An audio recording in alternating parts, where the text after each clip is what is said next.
Czyli zaczynamy?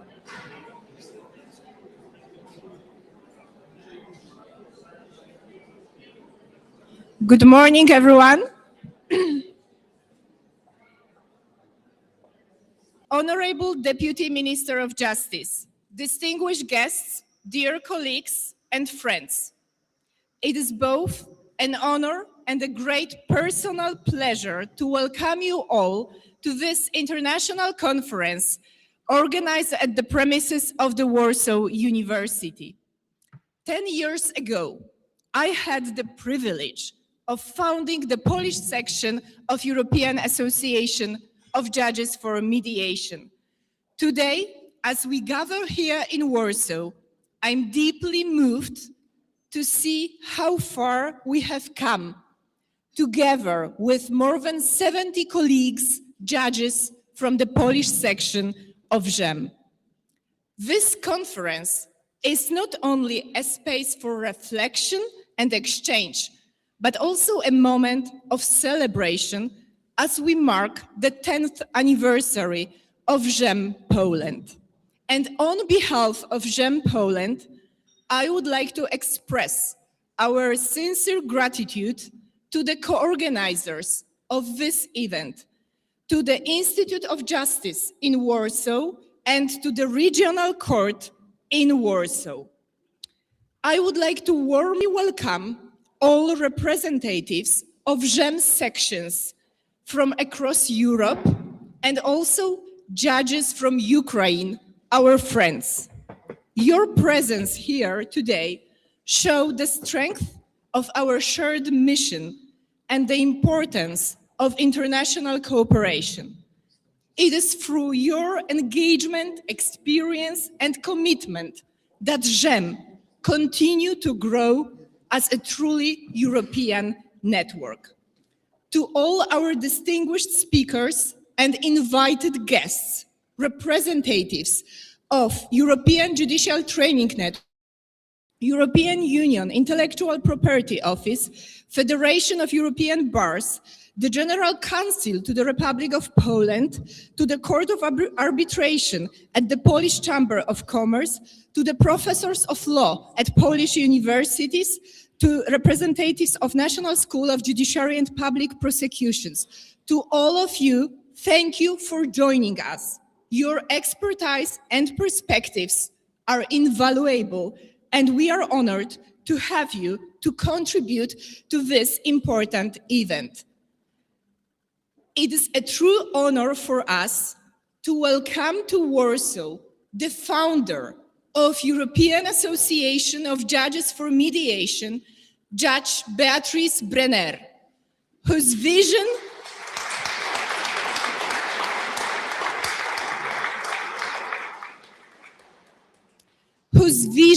led to creation of this association, which over the past 25 years has grown into a vibrant network of more than 800 members and numerous local sections across Europe. Brenner, it is a great privilege for us to be the part of the association you created. 10 years ago, when GEMME Poland was founded, the idea of judicial mediation and conciliation in Poland was still developing in our country. Today, we can see clearly the progress, but also the challenges that remain. And that is why meetings like this matter. They inspire, they connect, and they help turn ideas into practice. We hope that this gathering in Warsaw will be the source of inspiration for all participants and a meaningful contribution to our shared dialogue and cooperation. We meet in a city shaped by creativity and intellectual brilliance, the city of Frédérique Chopin, whose music continues to speak a universal language of emotion, and the city of Marii Curie-Skłodowska, whose pioneering achievements transformed science and the world. May Warsaw serve for us as a true center of dialogue, exchange, and international cooperation, a place where ideas meet, perspectives broaden, and lasting connections are formed. It is with these hopes and this spirit that I am delighted to open this conference. I would also like to inform you that this conference is being recorded and broadcasted. And now I would like to invite the president of the GEMME Europe, Judge Frédérique Agostini, to take the floor.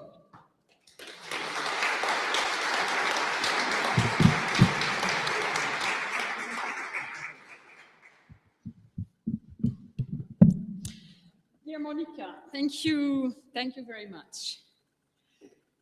Mr. the representative from the court and from the Polish Institute, thank you for welcoming us here in Warsaw and hosting us in the heart of Warsaw in this wonderful setting of your university.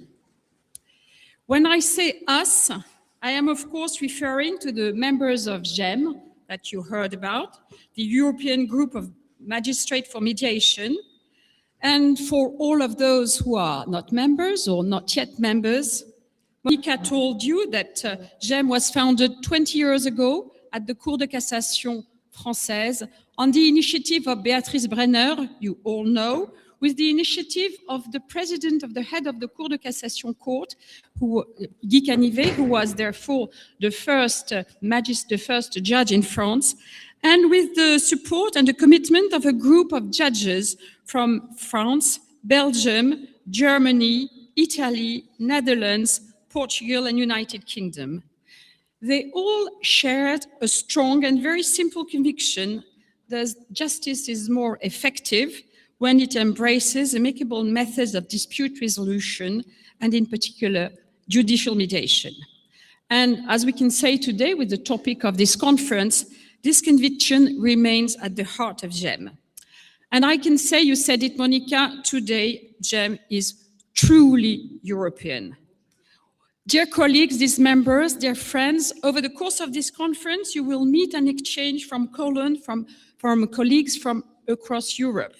I mention Poland, of course, France, Belgium, Greece, Italy, Switzerland, Lithuania, Germany, Bulgaria, Romania, Serbia, Croatia, Slovakia, Ireland, Netherlands, Portugal, Ukraine, Estonia, and Spain. This is just fantastic. It's one of the largest gathering of nationalities we have, and we can welcome also our Czech colleagues who are joining us online, and we are delighted to have all of you here. So congratulations and thanks to all of you to come from so very different countries. And today GEMME is also a very multicultural, interprofessional and cross-professional association. It brings together judges at all levels of jurisdiction, first instance, Court of Appeal, Supreme Court. There are more of 600 of them, judges from civil, administrative, commercial, criminal, intellectual property judge. We also have the chance of prosecutors. We have also the chance of having court staff. We have the chance of having serving judges and honorary judges that still continue to give their time and expertise. It also brings together magistrates working within the judicial administration. And Mr. the Vice Minister, it's very important to have person from the Ministry of Justice to help us going forward. We also have judges who have insight in amongst our Judicial Council, which is also very important to talk mediation in those spheres. Along the judges and magistrates, of course, and this is absolutely important, we have lawyers, notaries, bailiffs, academics, trainers, mediators, and conciliators. And I think this diversity is one of the strengths of GEMME, its sections.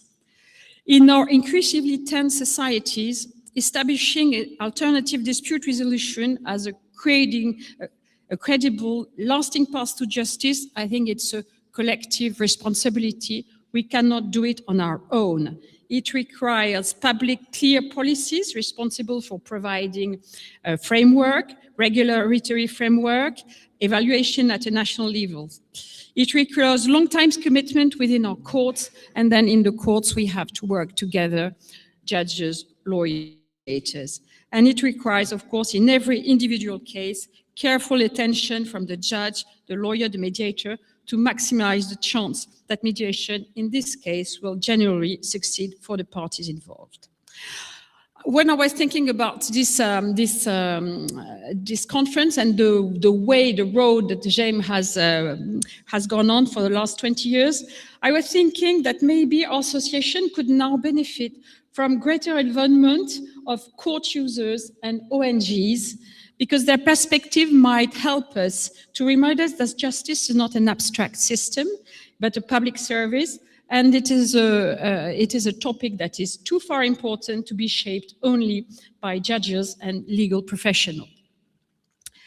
Today, I think you told it, Monika, GEMME contributes to a European area of justice of a particular kind, not one based on legal doctrine or judicial dialogue between courts, as we experience as judges, but a space for exchange on judicial practices, on how judges, guided by their ethic and working in a very quickly changing environment, respond to the needs of individuals and to the needs of society as a whole.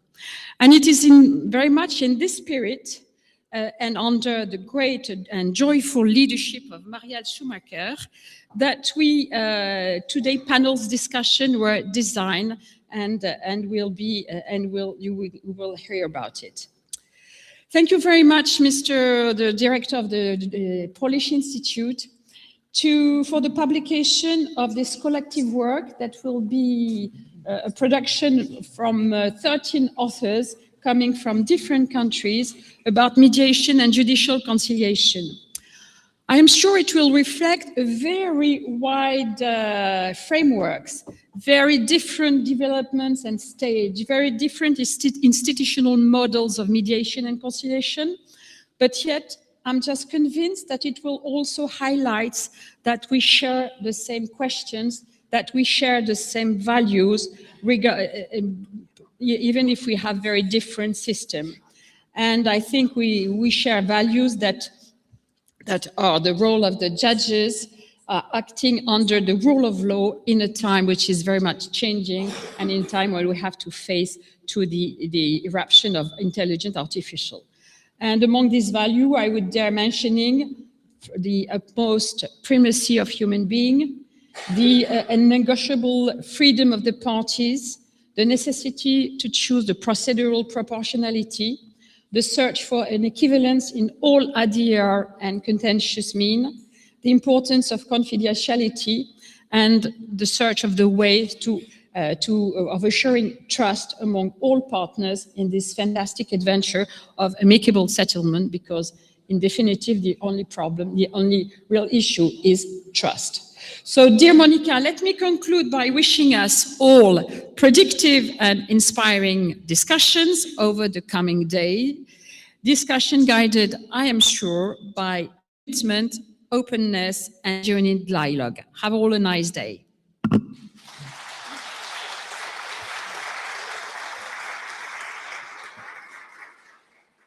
And now I would like to invite the Deputy Minister of Justice to take the floor.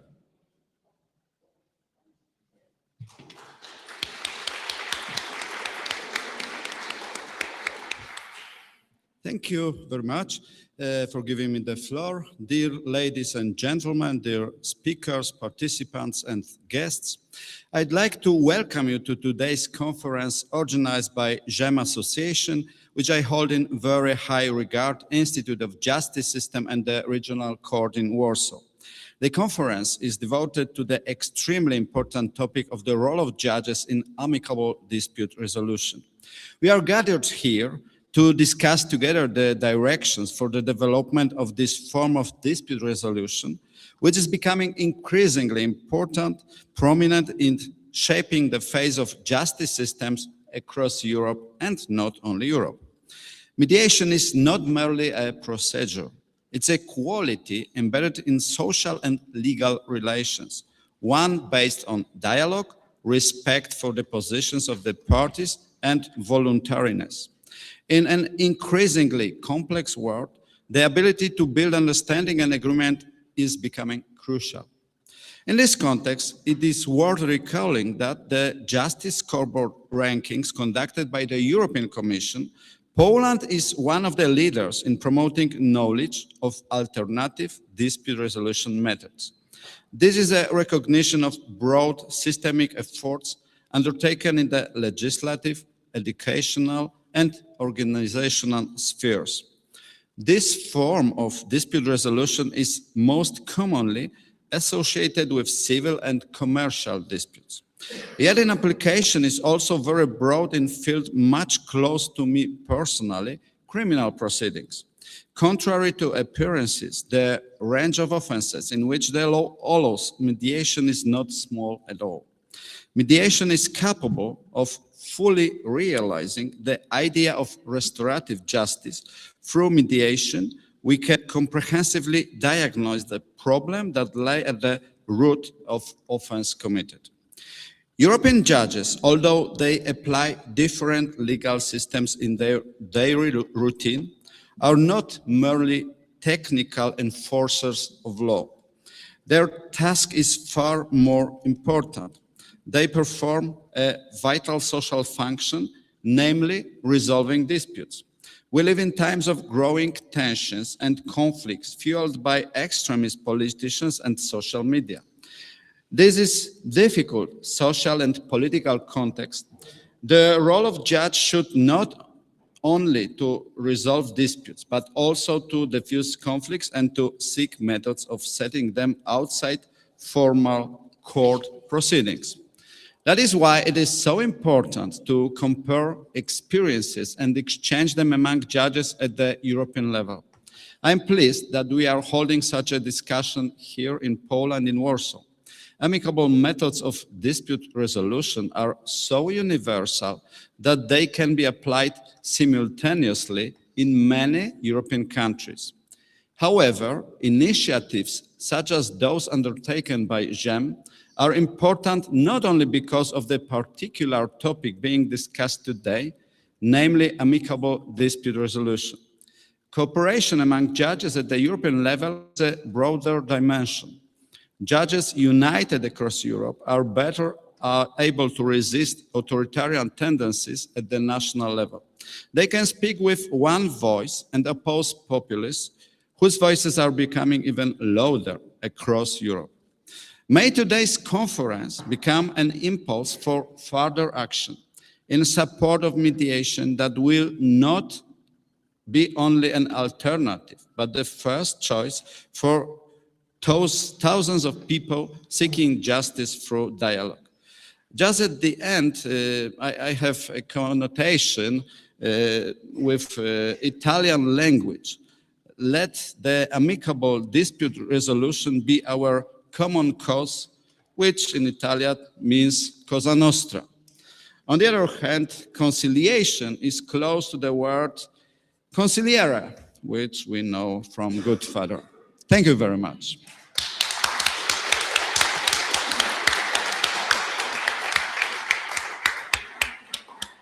So thank you so much, Ministry of Justice. And now I would like to invite and give the floor to the representative of the Regional Court in Warsaw, to the Vice President, Judge Rafał Wagner, the valued member of the Polish section of GEMME.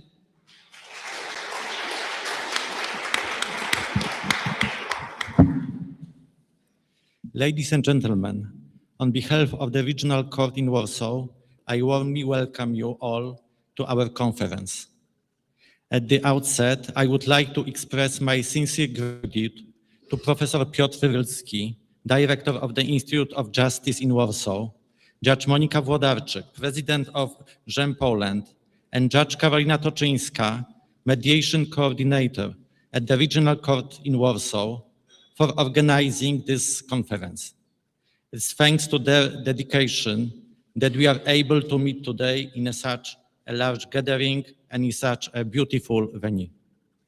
Distinguished guests, 2.5 years ago, when we at GEMME Poland were considering the possibility of introducing judicial conciliation in Polish courts, we were convinced that judges could and should play a greater role in amicable dispute resolution.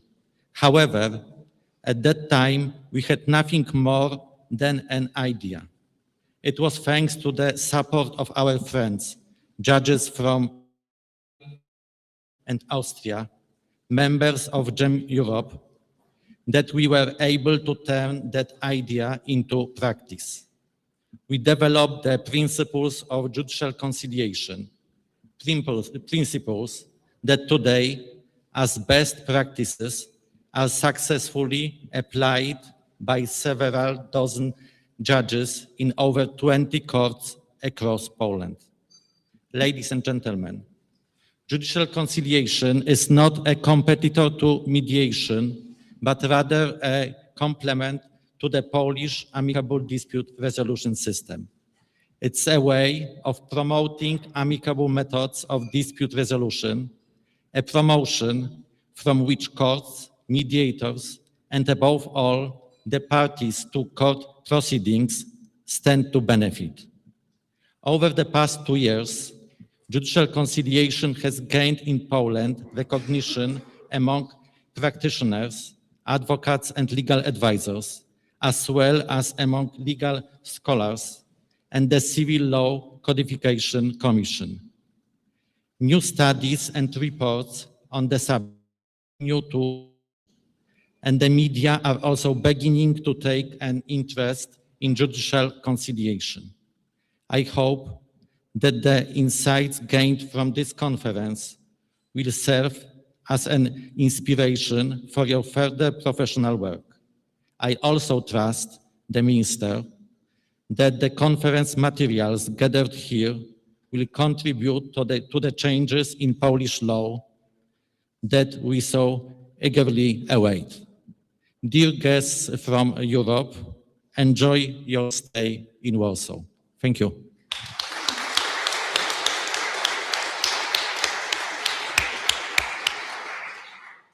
Well, thank you to the President and Mediation Coordinator of the Regional Court in Warsaw for their involvement in organizing this event.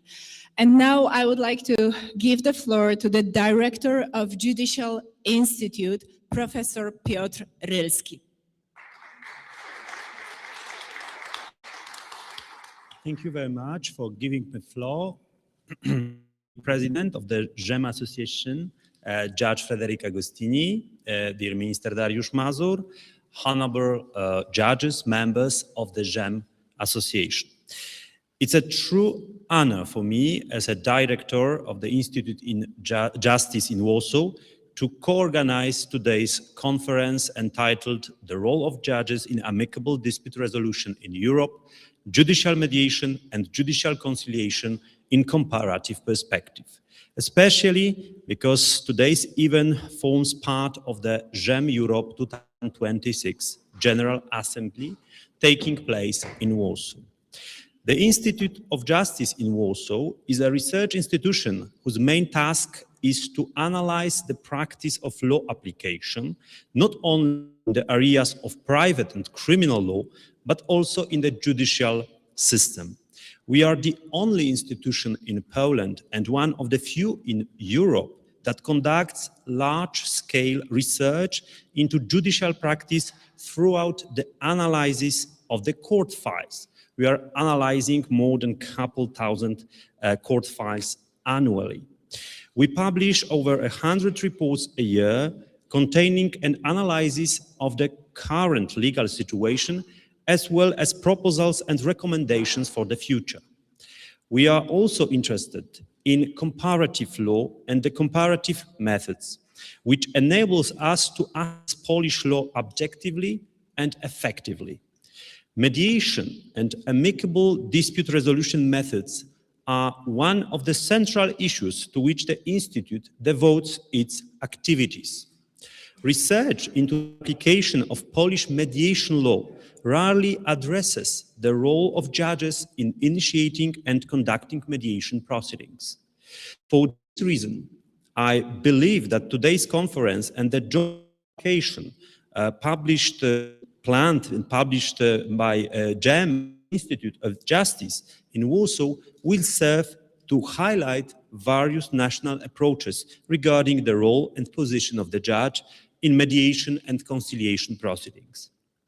As the Polish perspective will not be presented in the reports during today's conference, please allow me briefly highlight a few issues related to the subject under discussion from the Polish point of view. I believe that this will also be useful during our today discussion. Firstly, of course, it will be the point of view of the civil proceduralist who I am. But I think that mediation and conciliation in Poland is especially the problem of civil procedure. Firstly, according to the Polish civil procedure, a judge may not act as a mediator. This does not apply to retired judge. This is the rule from Article 183 with the Index 2 of the Polish Code of Civil Procedure. However, this provision is not interpreted uniformly in Polish legal doctrine. It must be borne in mind that in accordance with the fundamental principle set out in Article 10 of the Polish Code of Civil Procedure, in cases where a settlement is permissible, the court shall endeavor at every stage of the proceeding to bring a settlement, in particular by encouraging the parties to engage in mediation. This means that the judge should strive for the party to reach a settlement, including by encouraging them to use mediation, understood as an out-of-court procedure involving third party. Doubts arises as to the extent to which this provision can be understood as authorizing the judge to conduct mediation or conciliation independently. The legal situation in Poland changed in 2019 when the lawmaker introduced Article 205 with the Index 6 of the Polish CCP, clarifying that during a preparatory hearing, the presiding judge may seek amicably ways of resolving the dispute with the parties, assist them in formulating settlement proposals, and indicate the methods and consequences of the dispute, including the financial consequences. The question, therefore, arose as to whether a judge may not only, as has been the case hitherto, encourage mediation, but also actively suggest the terms of a possible settlement. The key question arising today in civil proceedings is whether we are dealing with a judge arbitrator, also called settlement judge, from German Guterichter.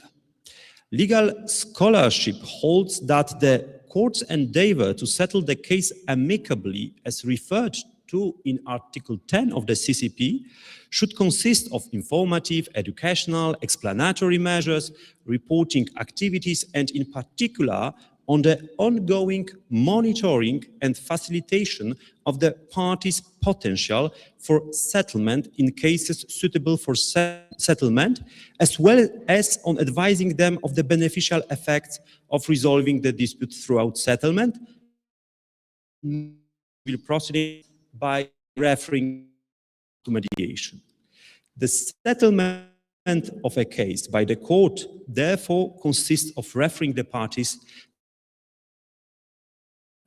whose task is to assist in resolving the dispute way of mediation, facilitation, conciliation, or of leaving them to reach an agreement in the hands of the parties themselves the way of negotiations.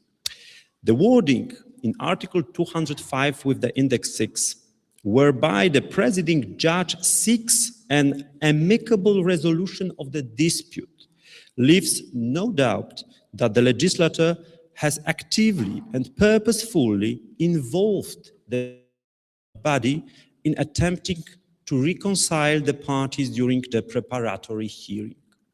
The linking of the resolution of the dispute to the presiding judge's power culminates in the implementation of a judicial conciliation procedure within civil proceedings.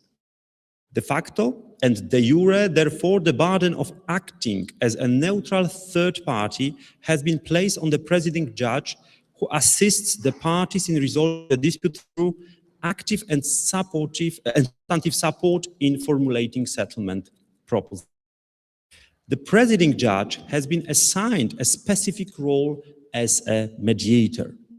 As a consequence of this state of affairs, the judge may both adjudicate the dispute and resolve it. An interpretation of the Article 205 with the Index 6 of the CCP supports the conclusion that the presiding judge is under a duty to resolve the dispute through both conventional and extraordinary mediatory actions. Legal doctrine has therefore rightly noted that the entry into force this article places the presiding judge in the role of a mediator, and the regulations governing the presiding judge's duty are in essence consistent with what a mediator does. They go significantly beyond the existing organizational and prerogatives, such as familiarizing the parties with the possibilities and benefits arising from the amicable resolution of dispute, in particular mediation. In this regard, legal has put forward the argument that new conception of the judge's role as an active arbitrator calls into question the current prohibition on the judge combining the procedural roles of mediator, which I have quoted a couple of minutes ago in the Article 183 with the Index 2 of the CCP. However, one may question whether this argument is valid. As is well known, Recital 12 of the preamble to the Directive of the European Parliament Council on certain aspects of mediation in civil and reads, this directive should apply to court refers the parties to mediation or where national law mandates mediation. Furthermore, where national law, a judge may also act as a mediator. This directive should also apply to mediation conducted by a judge who is not responsible for any court proceedings relating to the subject matter or matters in dispute. However, the scope of this directive should not cover attempts made by the court or a judge adjudicating the dispute in court proceedings concerning that dispute, or cases where a court or a judge adjudicating the dispute seeks the assistance or opinion of a competent person. As we see, the EU legislator does not, therefore, deny the validity of mediation conducted by a sitting judge, but prefers and brings within the scope of the above directive the entrusting of mediation to a judge who is not responsible for the substantive resolution of the dispute and has no jurisdictional competence to this regard. This, therefore, implies a prohibition on the combination of roles rather than a ban on judges conducting mediation in general. As we know, such a practice is permitted under law where the conciliation judge, Richter, of conflicts resolution, including mediation, paragraph 278 the German ZPO. The court may propose mediation another out-of-court dispute resolution procedure to the parties. The conciliation is restricted in the methods of dispute resolution, but is not permitted to provide legal advice. Settlement proposals, called Vergleichsvorschlag, made by the settlement judge, must comply with applicable law.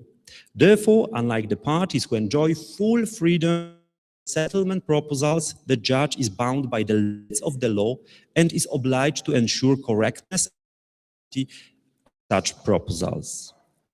A civil case should be referred to a conciliation judge who is acceptable to the parties and possesses the necessary qualifications and mediation skills following verification by the presiding judge of the case's suitability for settlement and the parties' consent to such mediation. The court with jurisdiction over the case refer the parties to a conciliation judge for the purpose of conducting mediation, and attempting to resolve the dispute amicably. However, the conciliation judge must not have the power to adjudicate the case. Instead, they should be legally empowered to choose the methods of dispute resolution. Similar solutions, also modeled on the German conciliation judge, are proposed in Polish legal doctrine. As is well known, regional court in Warsaw, thanks to President Rafał Wagner, inter alia, of course, who is co-organizer of the conference, thanks to the GEMME Association, a pilot program is currently underway whereby judges use mediation in cases where they do not themselves. That the results of this practice should be the subject of a broader debate and should provide an impetus for the adoption of more rational and flexible procedural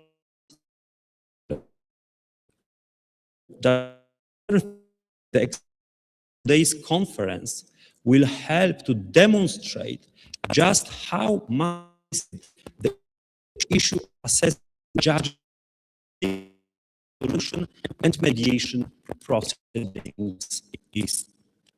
I therefore wish you all and myself a successful conference and many positive experiences. Thank you for your attention.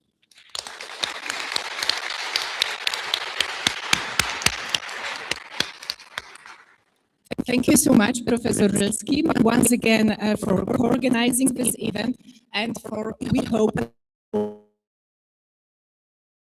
judges who agreed and already prepared the chapters to this book. And in a few weeks, it will be published and will be available online. So once again, thank you for this initiative and possibility of also writing the of different jurisdictions. And I think it's time to start the merit of our conference. And Frédérique, if you may introduce our keynote, to give you the please.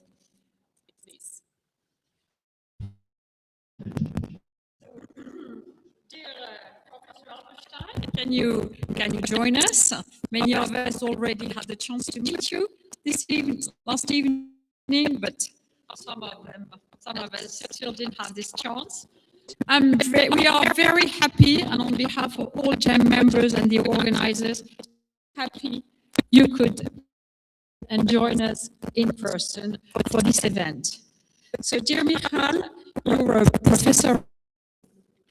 You are Dean of Law at Bari-La University in Israel.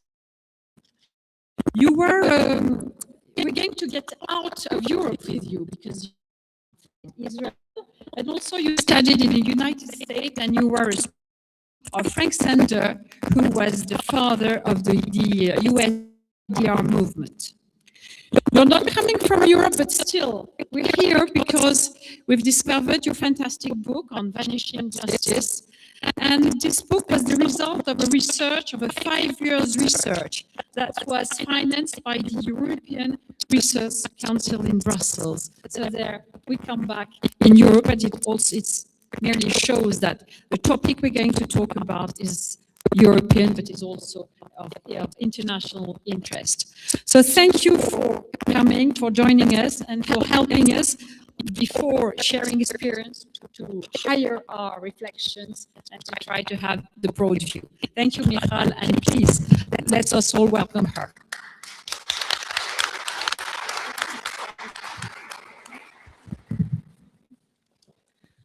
Okay, so let me start with a question.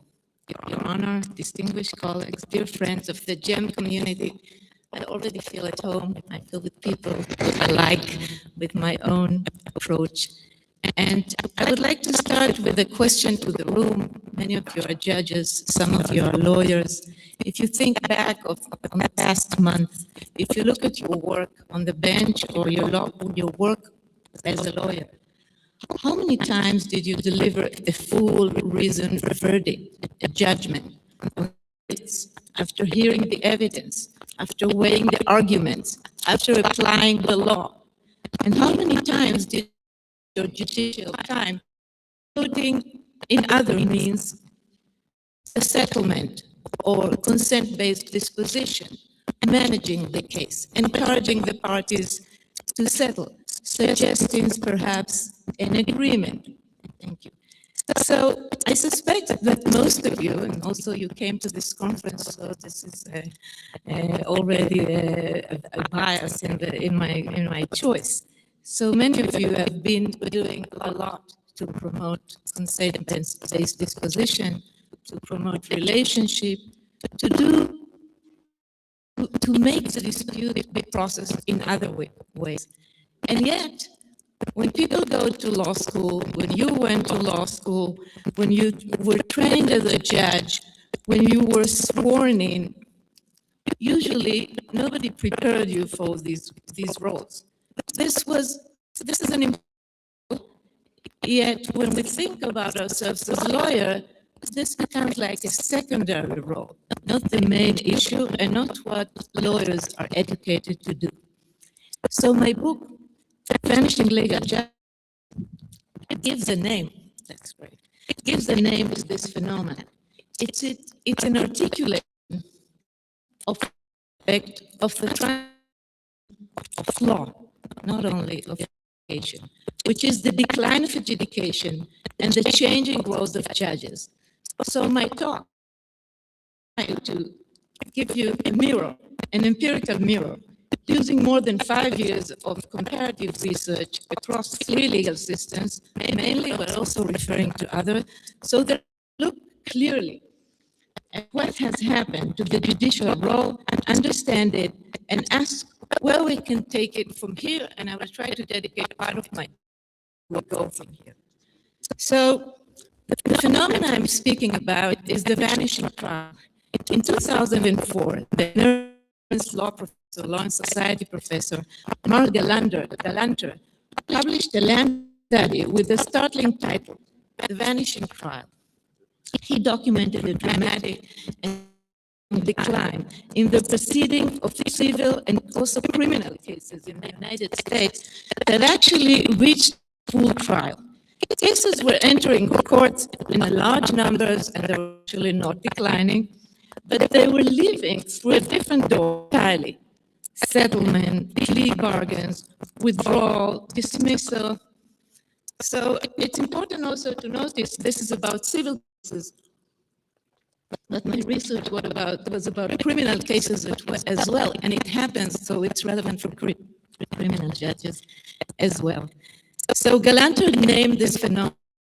Sadly, last week, Galanter has left us and he passed away in the age of 25, so I would also like to cherish him and to dedicate this talk to him. He was a wonderful man, and I think his study of law in action is very important to our role today, because part of what we do is not only encourage mediation, it's to look at data and to see how much it is relevant and crucial to speak about new roles of judges because of the data and because of the fact that adjudication is in decline. So when you look at the data at 2018 and 2019, in the US, it became even more extreme. So we had in the federal district courts, we had 1%. In 2018, sometimes less than 0.5%. In some jurisdictions, we had 0 jury trials in the US. So the phenomenon of the vanishing trial as an American phenomenon was very much documented. But I think the challenge, and I think what this conference is looking for, is also that this phenomenon is reaching the inquisitorial legal systems. And my study was actually trying to look at it out of the US. So over the past decade, and actually it was 5 years, my research team, supported by the ERC, the European Research Council Consolidator grant, examined the same phenomena in legal systems: Israel, England and Wales, and Italy. We analyzed court dockets, we observed hundreds of pretrial hearings, we interviewed judges and lawyers at length, And everywhere we looked, we saw the same picture. So the vanishing trial is not only an American phenomena, it also happens in inquisitorial systems. So in Italy, we had some 50% of the cases in the studying, so not yet vanishing trial. We looked at Israel, we had 8%, and in England and Wales, we had 3% reaching the trial and less cases reaching the courts because of the pre-action protocols, because of very intense activities. I will speak about the comparative aspects of it. And I think part of the challenge is getting data of what happens in each one of the countries that we deal with, relevant to see how much they are responsible for this phenomena, how much it happens because of court administration, but to understand times the different ways in which cases settle and the way that judges are responsible for it. So, for example, in the criminal setting, I found that the investigating judge was actually, in many cases, dismissed or the mediated proceeding took over. So at first it looked like organs only for common law countries, and there is a vanishing trial phenomena. But then we realized in France, for example, inquisitive system investigating judge very rare. They also kind of vanishing trial phenomena, meaning that the trial is shorter. So part of the new notions that we have now is first vanishing trial, second diminished trials, because the trial becomes shrinked and condensed, and sometimes it is managed, and sometimes it is just named as a different procedure, less than condensed. So it's a different what adjudication, because if we give up in the evidence phase, in criminal cases, for the and deal with the breathing. So it's diminished, it's shrinked, and the judges named now managerial judges. From the Yale University named this term, and she spoke about new roles of judges that are more and more busy in active management of case, pushing parties towards settlement long before any trials begin. And about the decline and actually the closing of the adjudication door. Very afraid of ADR. In the 70s, she already predicted the idea, this phenomena that we see today, that in the age of a multi-door courthouse, when there are many doors, many adjudication will close. And I think this is part of what we should ask ourselves, because in many courts, full adjudication, managerial judges. But I think my question and my interest is also trying to go beyond the efficiency trap, because it is clear that mediation has from 2008, and we have judges doing many things. But I think what we really want to see today is how do we go beyond the court docket and beyond efficiency and beyond the idea that we just want to make the system be more effective and to close cases. Because one of the things my research discovered, and one of the things that we saw, is that at the same time in which adjudication was in decline, it is not that the real mediation has emerged instead. In many court systems, we found that mediation became very narrow, became very evaluative. In the US, I sometimes say speak about mediation as the new arbitration, or arbitration as the new adjudication. So a process of cooptation and a process of really swallowing the good adjudication has become the norm in many systems. And I think But today, we lack a coherent perspective of what the legal system, what legal justice is, because ADR were not necessarily adopted, they're adopted and not part of all legal systems. The values of adjudication and the full process based on evidence and reasoned argument in some places decline in favor of efficiency. But what is the goal of the legal system? I think this is the challenge. I think this is why we went to what judges really do. So we wanted to learn from what they do and from best practices and from people like you at GEMME. And what is the new notion of justice? And what do judges do? So we conducted many observations, a lot of interviews, and I'll tell you a bit about what we found and then speak about the lessons. So, when we entered the courtroom, we found a very intense pre-trial that deals with a settlement. We found that many times judges opened the hearing with a statement that says something about what's going to be, and this is a very good framing for what will happen. So a judge who will open with, "Good morning, people said yesterday, how are you? Today we're trying to see whether we can reach an agreement," or page 350, section 2, I see that there is a claim for this and that and that. So we tried to look at the opening statement to see how it signifies the way the conflict is going to evolve. Some judges were very narrow, some were very broad. We also looked at what judges do in terms of all kinds of procedural use of what was happening in the court. So off the record, many times they use it because we have this possibility. So let's now have an off the record discussion. And this is where they actually did the settlement work. Many times it was the use of the lawyer-client triangle, signaling something to the client via the lawyer, talking directly to the client because they are present in the room, at least in common law systems, and trying to understand their feelings, sometimes trying to interrogate them and conducting mini trials. So the use of this kind of setting of the pre-trial was actually to create a preliminary and sometimes small was the experience in Israel.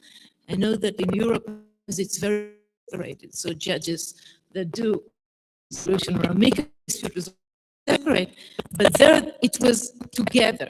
And they were using many procedural aspects like cost, like timing, to promote the settlement. And I think what we really wanted to look for is ADR practices, empathy, soft approaches, talk about relationship. We didn't find that too much. It was quite a tiny bit of the observations. But what we did find, and this was striking, was a negative portrayal of the trial, meaning judges were trying to convince the parties that it's not good for them to proceed for the real evidence phase, and that the trial is not good for them because, except from the cost, it has emotional cost and it has so many problems. So judges were kind of gatekeepers standing in the beginning and the entrance to the trial, and they didn't let the parties go in, and they also encouraged them and try to sell them that what they are going to get is not really good for them, and it's not. So we found it very interesting that the primary door to the court and to the trial was a bit like it was kept closed while judges were encouraging parties to give up. And I'll soon show you the data about the interviews. In terms of what the judges said about themselves in interviews, we had some judges.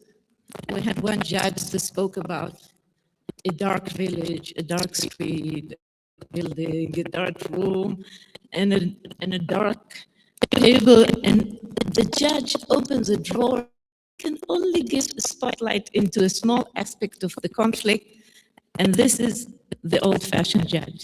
This was a judge that from a generation that was before. But another judge, younger, would speak about the open field and the interest of the parties, and she tries to look at the conflict map. So judges they differed, and there was a diversity of perceptions of what is their role. But among the judges, the younger one were more into the settlement role and embraced it. They saw themselves as peacemakers in the room. They perceived themselves as leaders. Some of them used humor. Some of them used procedure, dispute system design, kind of they designed a certain settlement process that they repeated. And this was, parties knew to expect. You go outside, you come with an offer. There was a certain kind of sequence that the parties expected. But overall, the judges themselves reflected diverse views about their new role. Some of them embraced it, and some of them were quite ambivalent, and even some of them were a bit reluctant. So looking at judges, it was to find that we are in a transition moment. And in this transition moment, judges adopt and develop their own perceptions of the role. Now, I want to look at the comparative lens because I think it offers also an innovative comparative scheme to look at your own countries. We found that you can divide, when you look at this era in which the drive to close cases is very strong in all legal systems because of efficiency concerns and legal reforms travel, you can find systems that are still on the trial phase. This is Italy here. There is still a trial. There is still 50% of cases, at least in Florence, that's settled. There are judges doing the work as judges, and there is a clear separation of roles between judges and mediation. Mediation is institutionalized, but judges are giving mediation orders, some orders, but they are sending parties to this other field, the field of mediation. And actually, we thought that in Italy, it was the best, actually, articulation between the judge and the mediator, because judges were not doing mediation, but maybe there are findings that are different, but in general, it was very much separated, and we liked it. In Israel, so the gravity of the trial remains. In Israel, we found that the gravity transformed to the pre-trial. So many cases are dealt with. All the cases get to the pre-trial. This is the entrance to the trial. And survive the pre-trial, they get to the trial. You cannot explain, you cannot sort out, not in the magistrate court, not in the Supreme Court, important cases that go further. It's not because of their merit, it's not some characteristics that you can articulate. It's maybe related to the parties being very stubborn, to the connection to other files. Cases are supposed to be settled in the. And the second phase that I think, so we are still in the rise and in the dawn we are in the high noon. And in England and Wales, we saw what we call the twilight, because we felt that less and less cases reached the court, many of them, because of costs, many cases in settlement mills in law. And there it means that this work is not directly related to the dockets. And many of the work that is done in the pre-action protocol with technological tools, and maybe today with the use of AI, the challenge is to go to this pre-filing stage. So we have three different legal systems. It's not already adversarial, inquisitorial, they're all mixed, but it's like, system that is a pre-filing system, like in a system that is a pre-trial and a system that is trial. I don't know where you are, but I think it's important. So go quickly on the data. So from Italy, you can see 50%. In Israel, you can see that also many cases are disposed of before even they see a judge in the preliminary stages here. And here you can see the involvement of the judge. And in England, you see that 97% of the cases are settled. So I just want to go quickly to the answer. The answer to this puzzle about efficiency, I think that we need to name this new role. We need to practice, to train the judges for this new role, mediation and not adjudication. To name it, here you call it amicable dispute resolution, but maybe judicial conflict resolution. And in some paper that I wrote, I called it a new judicial discretion that integrates conflict resolution with legal formalism and its decline. I think we should measure the right thing, and we should publish data, more data on cases disposition. I found it so hard to collect data during my research, and so much reluctance also from judicial systems to. So like in medicine, we need more data, and this will help us also to reshape where is the judge relevant and where do we integrate it. We need to actually redefine access to justice and let people understand that they are coming for a pre-trial or maybe for an amicable dispute resolution, and therefore they won't be so much surprised. And to make sure we also reach cases that even before they get to the court and give the public more access to justice in a way that responds to their needs. In the training scheme that I've built for judges, I have time to show you. I can do a full workshop. We tried to get the roadmap for judges training by looking at different stages of the judicial hearing. So what I do, I prepare before, and we give judges a map to analyze the conflict based on relationship, interests, background, alternatives, all kind of complexities that is related, and trying to think about other options of resolution for themselves. They don't have to tell it to the parties, but become a dispute resolution expert when they prepare. We advise judges about to make the open, how to run the triangle, how to listen to clients when they express emotions, and how to ask them, and make knowledge out of emotions, how to promote relationship, principles of alternative justice that are related. I won't have time to talk about them, but it's also important to develop ethics of this profession because it's a new role for judges. I think that this is very important to speak about new ethical perspective.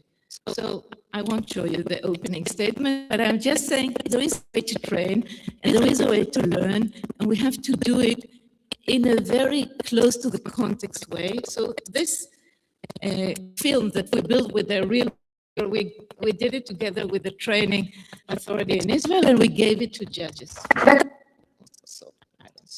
So I want to close by saying, so the Vanishing trial is not just a crisis to be mourned, it is an invitation to develop a judicial practice that is more attentive to conflict, more honest about what the court can and cannot deliver, and more conscious of the responsibilities that come with the institutional authority that judges carry. Judicial conciliation and mediation done well, done consciously, done with training and ethical awareness are not a retreat from justice. They can, it's hard, and I agree with what was said here, that when we have the challenge of declining democracy and populism, we should use alternatives and a robust perspective of transformative law to address these challenges. It is not against the rule of law. It should be part of the rule of law, speaking and trying to promote them, and it cuts across the polarization that we have, and I think this is very promising. So what we need is a profession, a community, and I think this GEMME community is exactly the community to do the hard work, finding how it is done well and what it actually means, and all the speakers that we have today will help us to work and understand this idea. So let the work begin, and welcome to the conference.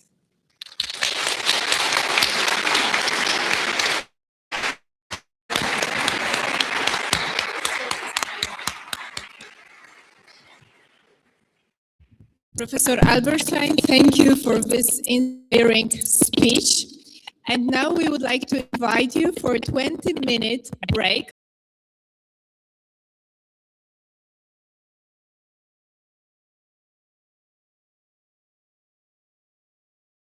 Also the one who is adjudicating the case if the parties fail to agree. And that's a little bit problem. Of course, officially, I can't use the information that is given during the negotiations in the judgment, but it's somewhere in my head. So it's very difficult to delete all the information. So you have to consciously make yourself understand that what is the one information that you don't use. And well, the legal effect of a settlement is obviously that it can be enforced. So as you see, some of the numbers, the first one is consumer credit cases. The settlement level is 77%. So this is what judges do. They send out settlement agreements. Parties agree with that. With property cases, family cases, it's much, much lower. But on the other hand, this is the, let's say, the official statistics where the parties really conclude a settlement. Very often the parties, the claimant just withdraws the claim, and this is not included. So in reality, the numbers are much, much higher. Family cases, where we started 2022. It's really baby steps, let's say. But I think both the society and the courts are building up the confidence into that service. And let's say within 5 years, maybe it's very rare that parties actually come to the court in family cases.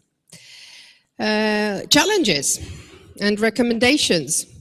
Of course, there are a number of recommendations that can be done, especially, for example, possibility to refer the case to another judge. I think we're fine with training. Every judge who wishes to have training about conciliation or mediation are able to do that.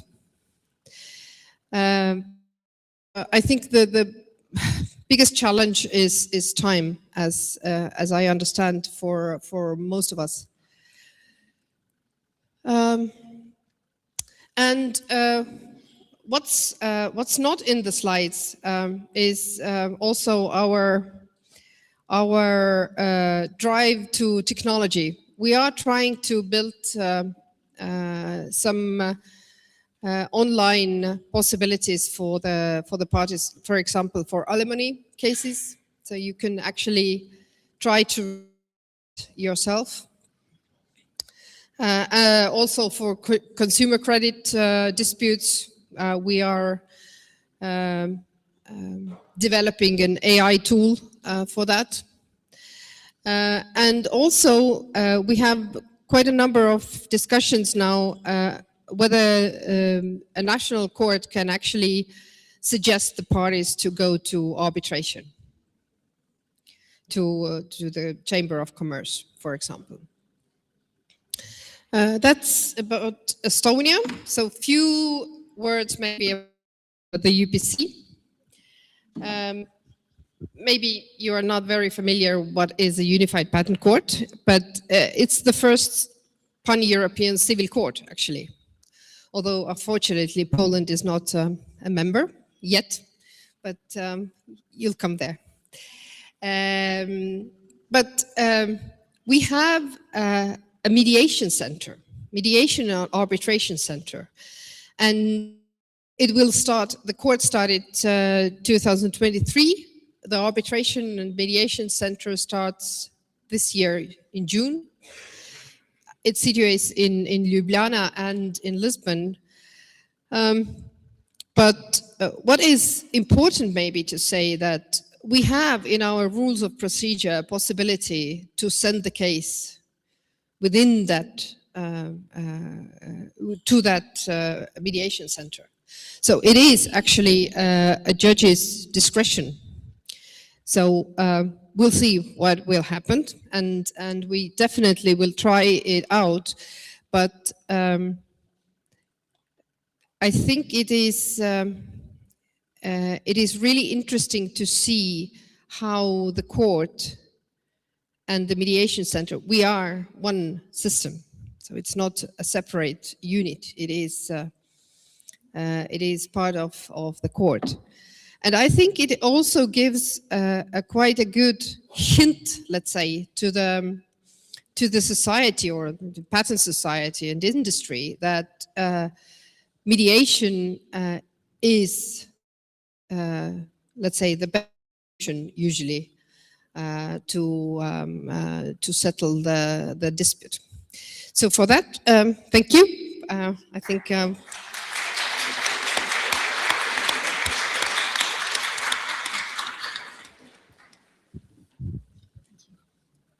Thank you very much, dear Kai, for your presentation. It's very interesting to notice that in Estonia, such as in the other countries, the judge is really a strong driver to alternative dispute resolution. But I think what is really particular in Estonia now is that the judge, even if he can't reach an agreement, has not to refer the case to another judge. I think in France and maybe in Belgium we made a different choice because during the alternative dispute hearing, if the judge can reach to an agreement, he can't judge the case after. He has to refer it to one of his colleagues. And now it's time for Germany, and I'm very glad to introduce you Monika Rein, sorry, which is yeah, who's presiding a commercial chamber in Munich court, and who's also a judicial mediator, and was also a member of the mediation officer at the district court of Munich. So, Monika, you have a large experience in mediation, and we are very glad to hear you now. Thank you. I guess I'll stand up too. Well, first, thank you for promoting the PMAC because, yeah, I accredit there as a mediator. So we are very curious how it's going to work out and if patent cases are going to be settled amicably there in a large scale. I think it's a very interesting perspective because in patent cases, if you lose the case, this shuts down your business totally. So you have to settle with your person raising the claim. Otherwise, you can just forget your business. So about my presentation, first I have to start with a disclaimer. I asked AI transfer my. Does this work? Not with me. Oh. No. Which one did you press?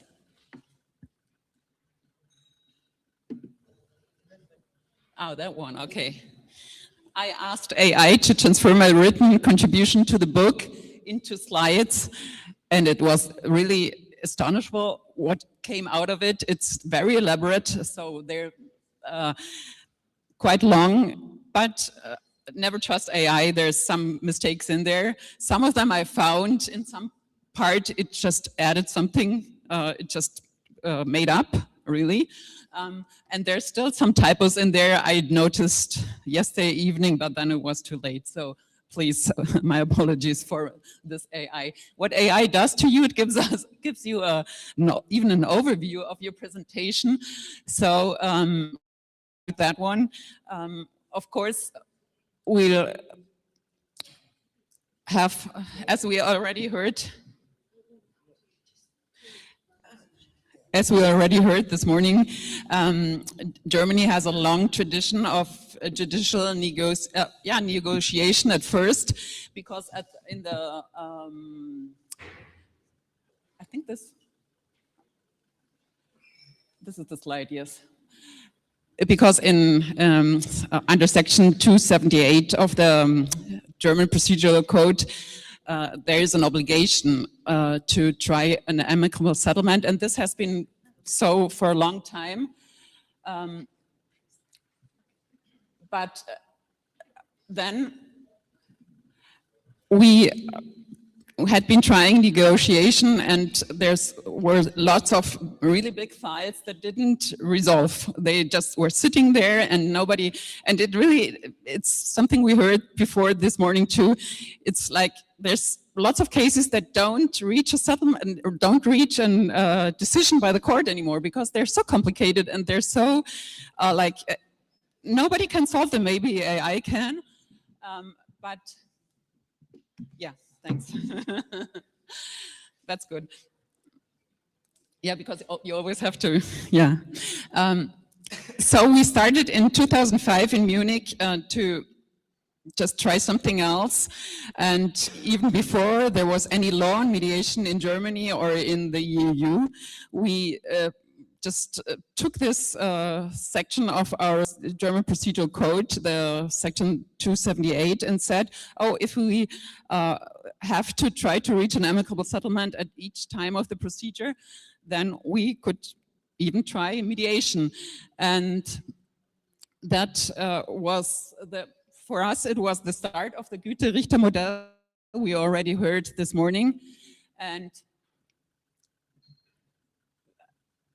in comparison, these are very elaborate, so you can talk about each of the slide. Now, we started with having a Güterichter, which is not the one deciding the case, but is trained in mediation with 2 weeks of training and consequent trainings by psychologists and by all kinds of persons from other professions. But we're still the judges. I mean, but we're not the judges deciding the case. We're the ones where the case is referred to by the chamber that's in charge of the decision. And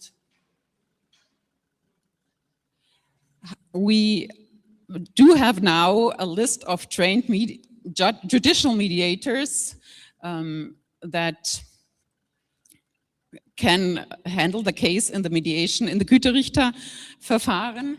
And you even can pick in very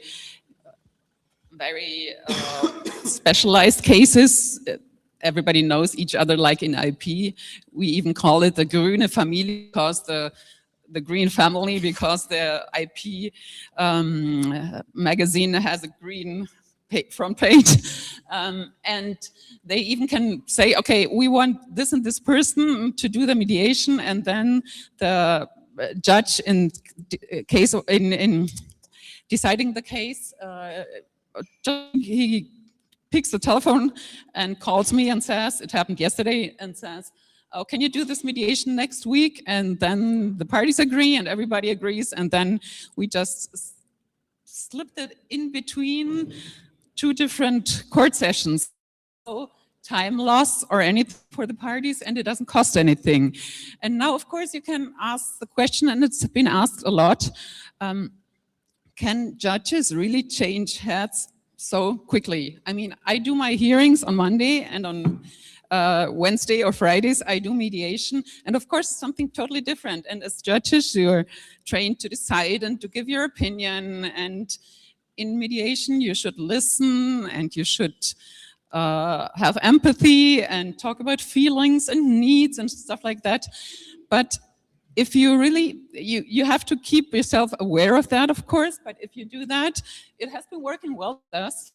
And that's how that's our attempt to try to handle the thing that's been talked about before too, the shifting perspective of the judiciary, that we do still have lots of cases in Germany that are it's a little bit different than in maybe in the US, because I don't know, maybe it's the jury system or something, but especially in patent cases in the US, almost every case is handled by mediation, because there's a jury decision on the patent infringement, which is, I don't know how this works, but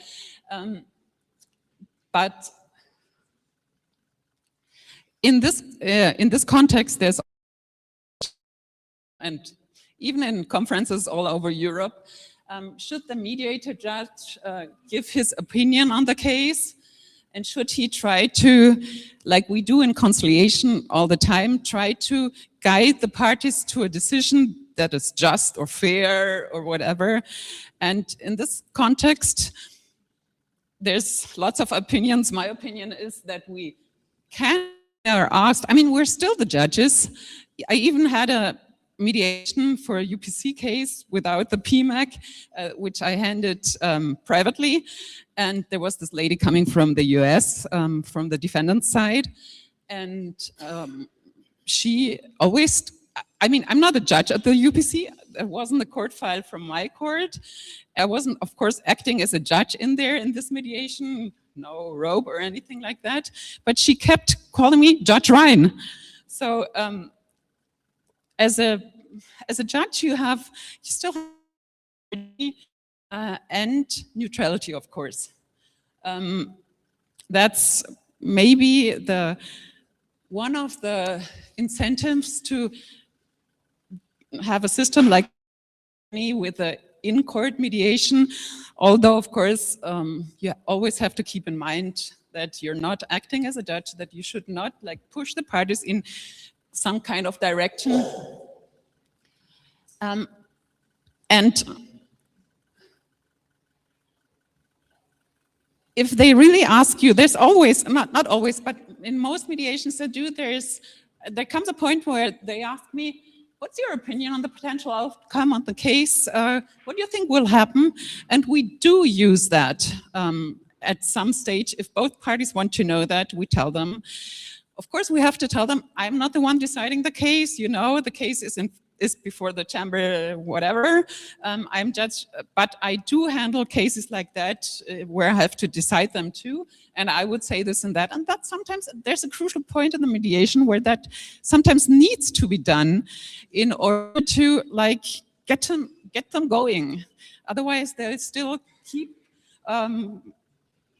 very resisting every kind of solution the other party offers. So if you really tell them, okay, if you don't settle, not using too much pressure, of course, which is an advantage of the judicial mediator compared to the judicial negotiator. The judicial negotiator has to write the sentence. So he's like, oh, they have to settle. I don't want to. Of course, there's always colleagues that like to write sentences, but the mediator, the judicial mediator, he doesn't have to decide the case. If they don't settle, nothing happens. We just give the case back to the chamber deciding it, and maybe this like autonomy and neutrality is what really makes it work in the Güterichter model we have in Germany. And of course, the most important procedural difference of both of judicial negotiation in the courtroom, in the case, and the mediation, which of course takes place in a different setting. It's private, it's confidential, the doors are closed. There's always, not always, but sometimes very elaborate NDAs the parties agree upon. I had one a few weeks ago where even the spouse of the defendant had to be in the NDA because they just that, okay, he would, of course he can tell his wife.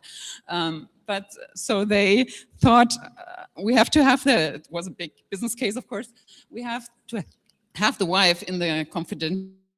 So this is, of course, the real, like,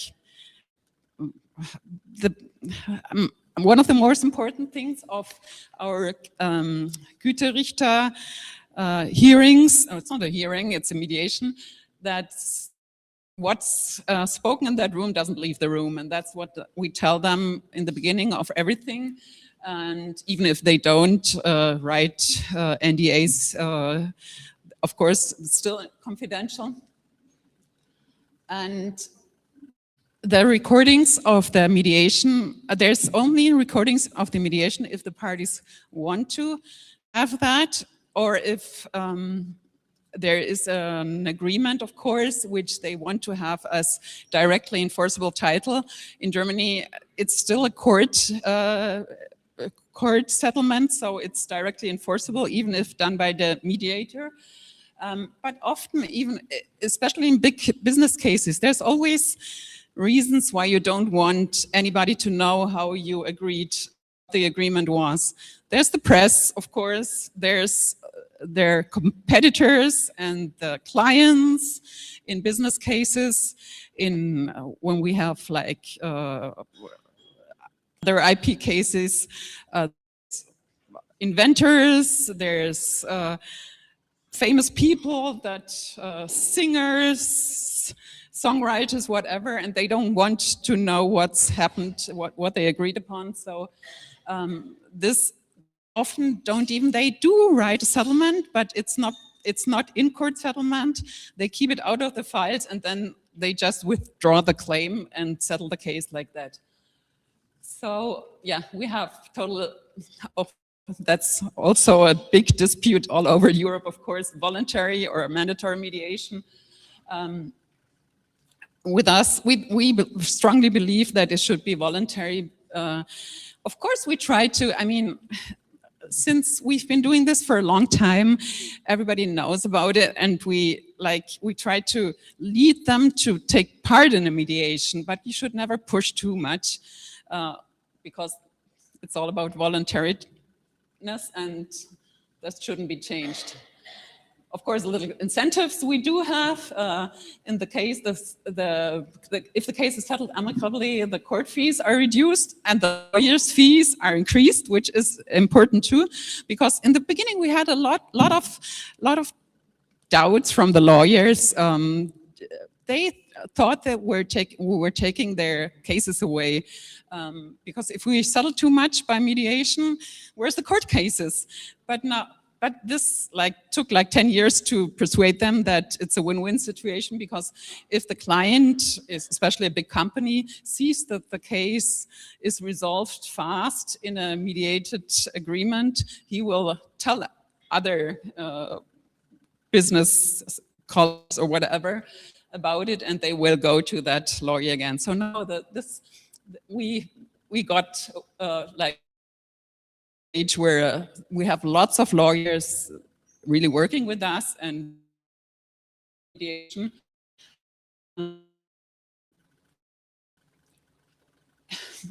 Why do we do this? Of course, in the court we do this because we want to reduce our workload. There's no extra, the court doesn't take any extra money, and of course the mediators don't get any extra money if they do a court mediation. But we do in Munich, which is different in different courts of Germany, but we do get 2 cases less in the cases we have to decide for each mediation we carry out. even if it's not, they don't reach an agreement, of course, that's not the point. So that's how they try to persuade us into doing mediations. And there was a time like 3 years ago, there was lots of, in my court in Munich, there were lots of people doing mediations and they were all like very interested, but now it has shifted a little bit. We are looking for people doing it. There's more mediations than people wanting to do it, because some of them in big business cases are they take a longer time. It's not only one hearing, it's often 2 hearings, and you have to prepare it, of course, you have to call the people, and it's very, it is not only, well, some people say, oh, for mediation you need 2 or 3 hours, and you even can do it online. We're not very big fans of online mediations, because you have to like see and feel the people. Next Tuesday I have a mediation, they're coming from New Zealand. They wanted, of course, they wanted online mediation, but I just said, no, I mean, you don't even have to pay anything for this, you have to come. I didn't say the pay thing, but, and they did, they are coming. So, of course, what happens if they don't settle? The file just goes back to the chamber deciding the case, and there should always, I'm a big fan of mediation, but there should always be the right to have a written decision by a court. Should never try to push parties to settle because this case is not handleable, or this, I don't want to write the decision, or whatever. It's a very important principle of democracy, of course, to have a decision by a court if needed.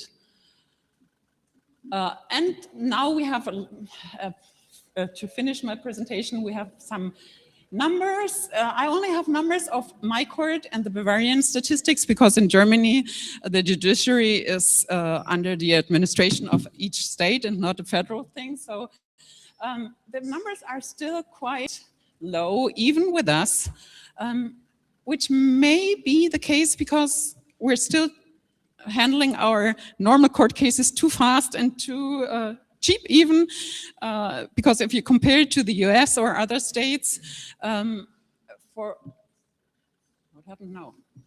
It doesn't matter. Okay, my time is finished. Okay.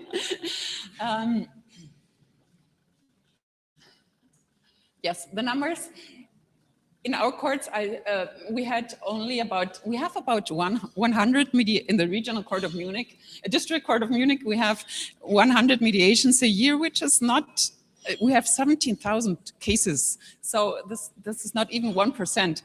But still, the ones that, if we do find a settlement in a mediation agreement, often court cases are settled. I had a big mediation long time ago where 4 US court were settled by the mediation, and 4 in our court. So that was patent law, of course. There's always benefits from even small numbers of mediations, and the Bavarian statistics, it's a little more, it's over 1,000 mediations, and you can see that it's still most of the cases are in family law and normal civil cases, of course. The time is gone, yeah. Thank you very much. That's right. Yeah, sure. Are you doing this? I'm not sure, Yeah. I will try. Okay, if I may. And which one is? It's this one. This one. Okay. I'm not sure. Okay. Hello? No, it's not. Okay. We are waiting for the slides, but they will appear in a second. So I will start to speak, present Lithuanian path, and while listening to the other speakers. Yes, we can see it. Okay, thank you. And I understood that the Lithuania, from one side, is not unique at all, because we are facing the same opportunities and limits of mediation and conciliation. And from the other side, in Lithuania, judges can be the mediators. And it is already for 20 years, such a practice. So perhaps there are some differences, but at the same time, it is also a lot of similarities. And today I will take a look to that Lithuanian path, how these mechanisms have developed in our judicial system, and how they are becoming part of the way our court functions. Judicial mediation and judicial conciliation may lead to the same result, because both can end in a court-approved settlement, but they are not the same. They differ in structure, in legal basis, and in the role of a judge. And in Lithuania, this distinction is not just theoretical. It has real practical importance. So, my main point is very simple. In Lithuania, peaceful dispute resolution is not something outside the justice. It is increasingly becoming a part of justice itself. There are several reasons why the Lithuanian experience may be of interest in a comparative discussion. First of all, judicial mediation in Lithuania is not a new phenomenon. We are speaking about more than 20 years of development. Over that time, mediation has gained a clear legal basis, institutional support, trained mediators, and a visible place in court practice. Secondly, mediation in Lithuania has not developed only outside the courts. The judiciary itself has taken it up in a structured way. Around 19% of judges in Lithuania are judicial mediators. And judges make up slightly more than 1/5 of all mediators in the country. I think this is rather important, because it means that the mediator has not been left only in an external system. The judiciary itself has become one main actors in building a mediation culture in our country. Thirdly, this is a real practice, not just a formal idea. In 2025, 53% of judicial mediations ended in peaceful settlement. That tells us that judicial mediation in Lithuania is a genuine procedural option, not merely a symbolic commitment. Lithuania has tried to preserve a clear distinction between judicial mediation and judicial conciliation. The line between them has been kept more clearly, both in law and in practice. And that brings me to the heart of the Lithuanian approach. These are not simply the same thing. They reflect two different tools and two different judicial roles. In some legal system, mediation and conciliation are placed very close to each other and are sometimes used almost without difference. Lithuania has chosen a more clear, tailored approach. Judicial mediation has been developed as a separate mechanism with its own legal basis and institutional structure. Judicial conciliation is different. It remains part of the ordinary judicial process and the part of the work the judge is doing while hearing the case. Why does it matter? Because it protects two different understandings of the judicial role. In judicial mediation, there is a clear move away from the usual adjudicative function of the judge. The process is different, the setting is different, and the role is different. In judicial conciliation, by contrast, settlement remains with the ordinary proceedings, within the ordinary proceedings. Judge does not step outside the judicial role, but uses the role to explore can be resolved by agreement before it is resolved by judgment. And if one wanted to simplify the distinction, it would be really be reduced to three main differences. The role of a person involved, the legal framework, and the practical purpose. First role, Lithuania seeks to maintain a clear distinction between the neutral facilitator and the judge who decides the case.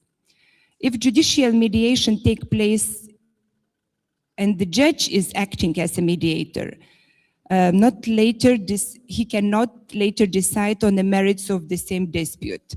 This is not just a technical rule, it reflects on an effort to preserve role of separation and judicial impartiality. Second is the framework. Judicial mediation has its own legal and institutional basis. It is grounded in the law of mediation, in relevant procedural rules, and in acts adopted within the judicial system. It is coordinated by national court administration and operates through official list of mediators, including both judges and non-judges professionals. Judicial conciliation has no such separate institutional structure. It remains a part of our ordinary court process. Third, it is a purpose. Judicial mediation creates a protected space in which the parties can look for their own solution. Judicial conciliation serves a different purpose. It is a procedural effort by a court to help parties reach a realistic and legally acceptable settlement in the course of the proceedings. So put it very simply, judicial mediation gives the parties a separate space for the dialogue, whereas conciliation is a settlement-oriented part of the judicial process itself. And if we want to understand how Lithuania take this distinction, it is worth to look briefly at the legal and institutional framework behind. Judicial mediation stands on its own legal and institutional foundation. It is based on the law of mediation, on relevant provisions of civil procedure code, and the law of administrative court proceedings when it is connected with the administrative mediation in the administrative cases and conciliation in administrative cases. As well as on rules adopted by the Judicial Council. The main regulation is made by the Judicial Council when it is orientated for the judges, mediators. Institutionally, as I said before, it is coordinated by the National Court Administration. So, in other words, judicial mediation has its own framework, its own administration, and its own structure.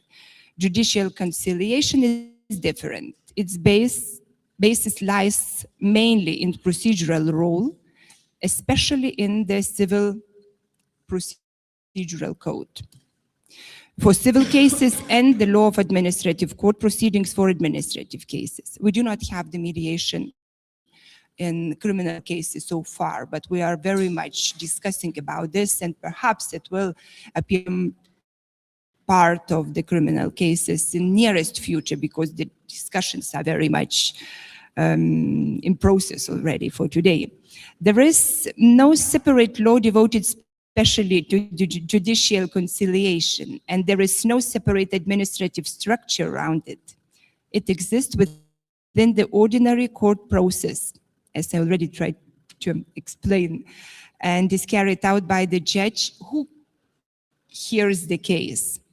If I may put it very simply, mediation has its own house while the Conciliation has a permanent office inside the courthouse.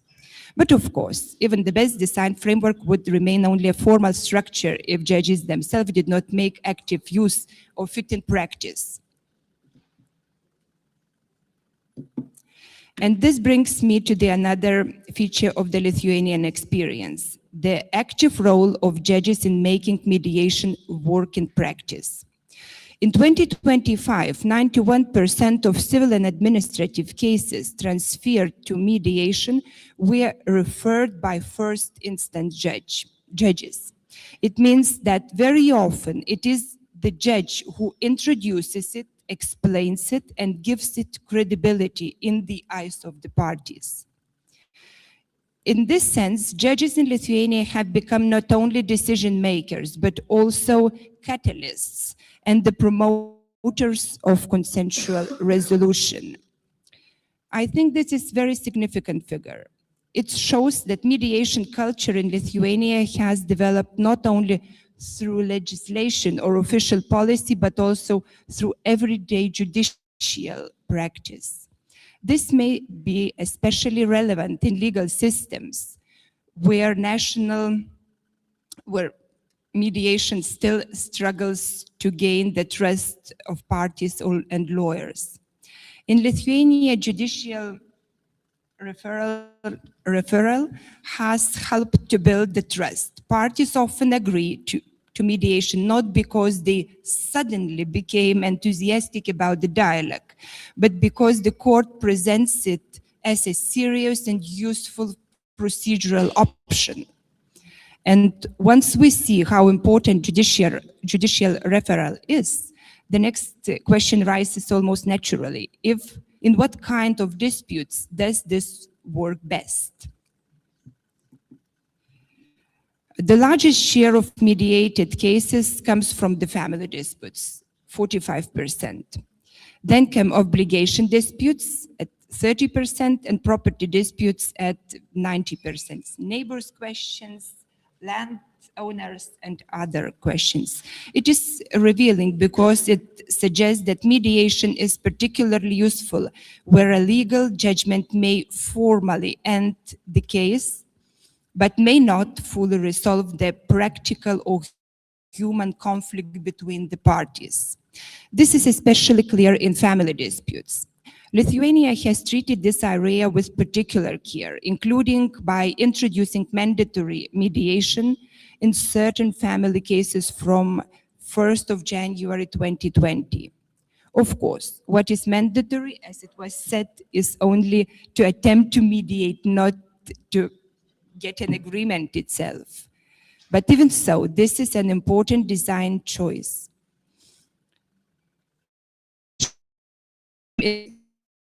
It's an opening for the dialogue before the conflict becomes even more adversarial. And that leads quite natural to the final point. If mediation is brought so close to the court, what safeguards are needed to preserve confidence in the process? The key issue is not only confidentiality in the formal sense, but trust in the fairness of the process. Information disclosed in the mediation must not simply move into later court proceedings. The mediator, the judge who was the mediator, must not become a witness. And if the judge has acted as a mediator in the case, that judge must recuse himself or herself from hearing the case in the court. This separation is essential. It protects both the openness of the parties and the legitimacy of the system itself. Once mediation becomes connected to the court, the main risk is a confusion of roles. Lithuania has tried to reduce that risk by keeping the separation clear. In judicial conciliation, the structure is naturally different. The judge remains in the adjudicative role, so the safeguards are more limited and depend more on the originally gained guarantees of impartiality, including recusal where the justified doubts arise. And this again shows why in Lithuania mediation and conciliation should not simply be and technically be grouped together under the broader category of amicable settlement tools. Their legal settings is different, and the protection surrounding them are also different. And as a conclusion, I would like to say, so Lithuania is a judicial system that has moved beyond seeing consensual disputes resolution as something external to the court. At the same time, it has developed judicial mediation as a separate mechanism, while preserving judicial conciliation as a settlement-oriented function within the ordinary judicial process. To my mind, this is the main particularity of the Lithuanian path, not only support for mediation in words, but real institutional integration. Not a weaker court, but a court with a broader understanding of how justice can be delivered. And perhaps that is also the wider lesson. A modern court does not lose authority when it creates space for party autonomy. On the contrary, it may strengthen its legitimacy by showing that justice can be delivered not only through judgment, but also through a careful, protected framework for agreement. Thank you very much. I'm looking for your questions.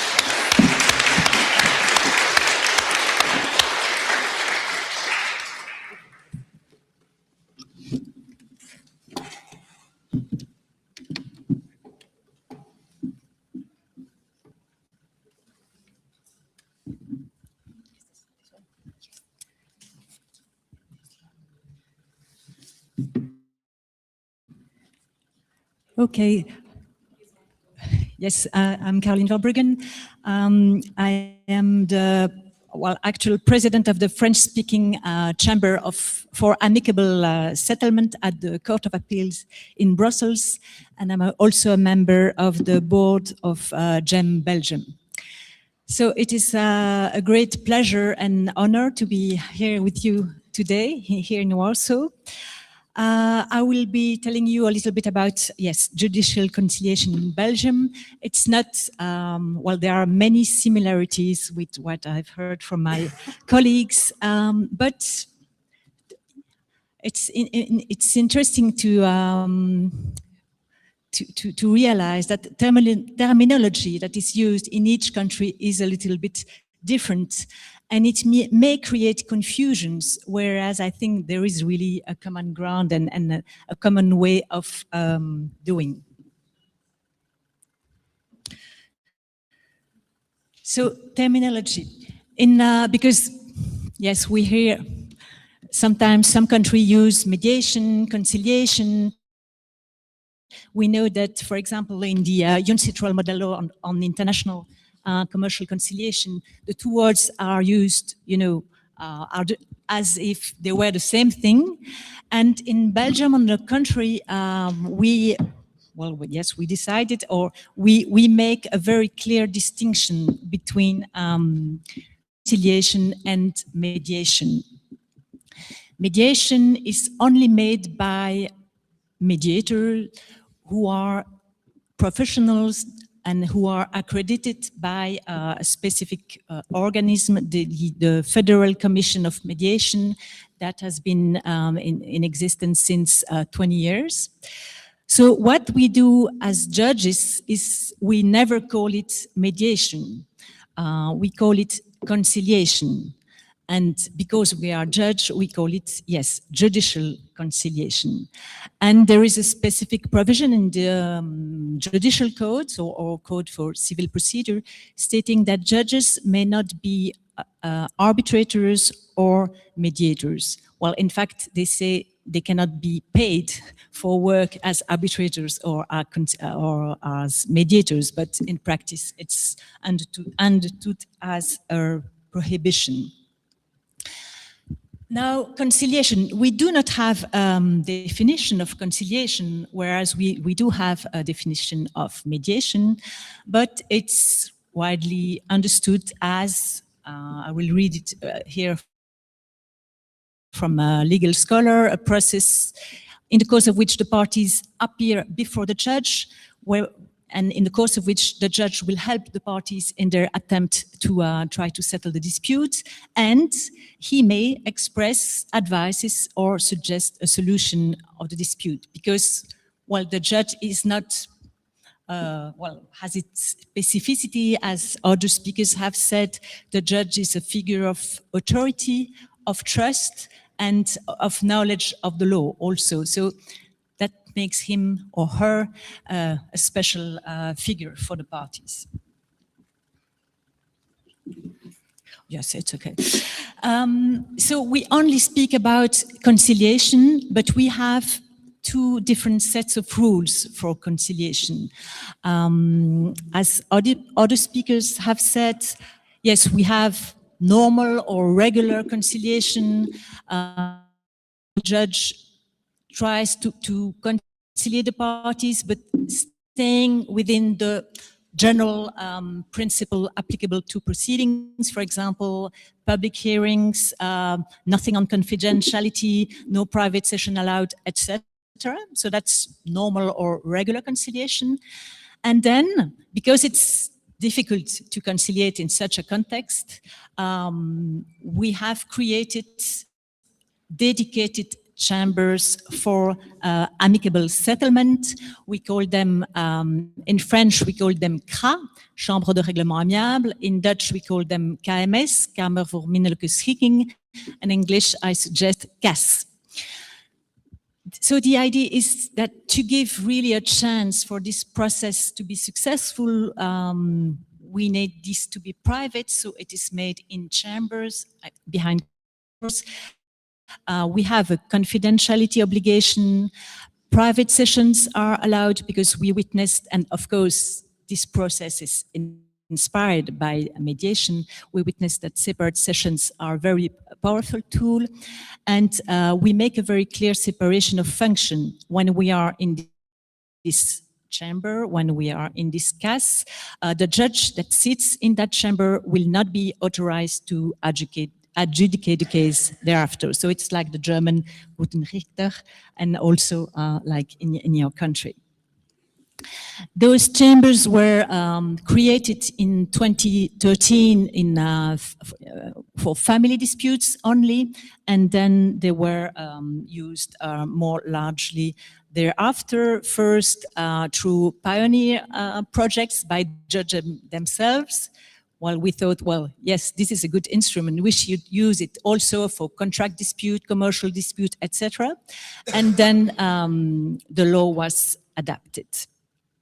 So the legal framework, because we had pioneer projects, but those were made possible thanks to certain provisions in the law. The first important provision is we have here is that the judge favors in all states of the proceedings an amicable mode of dispute resolution. And it is said that to achieve that end, he can, yes, ask the parties, inform the parties, and request the parties to come in person, because in Belgium, parties do not always come to the court. Another very important provision is that that we picked up from France, thanks to Avi, and we got it in 2018. It is within the mission of the judge to conciliate the parties. Well, what a wonderful sentence we got, and it is on the basis of that very provision that the pioneer projects were built up. Because if it is within our mission, then let's do it. And let's do it in good conditions, like I said, by creating a dedicated time and space to do it calmly and with tools that we got from mediation. So now everything is in the law, and thanks to the efforts of GEMME Belgium and Sylvie Franquignol, who is there, because yes, the pioneer judges, GEMME and Sylvie, were at the origin of the bill that later came into law. And now we have various provisions. It is provided that it can occur either pre-trial or we call it pre-judicial. So before any dispute is pending, parties can request conciliation by the judge, or it happens once the dispute is pending. Also, the parties can request conciliation by the judge, and at that time also the court, the adjudication court, can refer the case to the conciliatory judge. And then we have specific provisions concerning the CAS. The CAS also can come into play either at a very preliminary stage before the dispute is pending or after.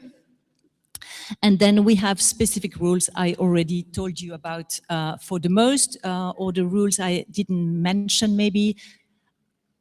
Parties have to come in person, yes. If they do not come in person, we can't really work with them, and also the process is voluntary. The other one I already mentioned, and these were the rules that the Pioneer Project adopted, and they were later built in the law. We also have a specific rule in the case of there is a suspicion of violence, threats, or coercion. This is a rule that has its origin in the Istanbul Convention on Prevention of Violence, but it applies very generally. And so the rule is that the judge has to make sure that the parties really consent to the process, and he has to hear them separately to be sure that there is free consent and that one party is not under the influence of the other. Role of the judge. What do we do so we call us judge conciliator, and maybe yes, one thing like one of my predecessors said, we also most of the time, I think all of us, we keep two different hats. So yes, on certain days we have our adjudication hats, and then on other days we have our conciliatory hat. And I personally think, and I think all of us think, it is very important to keep those two hats, because each functions give us something that we can use also in the other functions. So I think it's more interesting to keep the two functions for us and also for the parties. So it's either one judge or three judges, depending on the jurisdictions. In some tribunals, they have to be three. What are the principles guiding our actions? Well, we remain independent, we remain impartial, so we are not siding with a party. We should never appear to be siding with a party. We try to keep always equal treatment of the parties. For example, if we organize a separate session with one party, we will organize a separate session also with the other parties. I think there is a principle of loyalty we owe to the party, and we try to be kind and have a positive attitude, because we also know that these are tools that are important to achieve success. We think our role is both of that of a facilitator. We try to, facilitate, of course, dialogue between the parties, restoration of communication between the parties. We help them clarify their ideas, their needs, and also help them come to proposals of solution. And we can also evaluate the case. Of course, this is always a more tricky point, but especially if we are conciliator in the case, we consider we can do it, but we mostly do it during the private sessions. So for example, I remember of one case, one of my early case where I thought, well, I'm sitting at the Court of Appeal, and I was thinking, well, the one party appealed the decision, but in fact, it is not criticizing the decision, it is forming a new claim. So I think this appeal is inadmissible. Well, that's not something that I will tell the parties, that I will tell when all the parties are there, because this is a weakness of the position of a one party. I will address it only when I'm speaking to that party. And during this private session, yes, we're trying to help the parties have a realistic view about their case and try to move them from unrealistic views they have. The process is structured, as explained in the slide, a little bit like a mediation, but a mini mediation, because most of the time we only organize one session of 2 hours. So we do not go so deeply into all the things that you can do in mediation. At the outcome, what do we have? It depends if we are in the pre-judicial scenario, then what you get is minutes of the hearings. If it occurs thereafter, you get a judgment. If the parties reach a settlement, the settlement will be formalized in a consent judgment.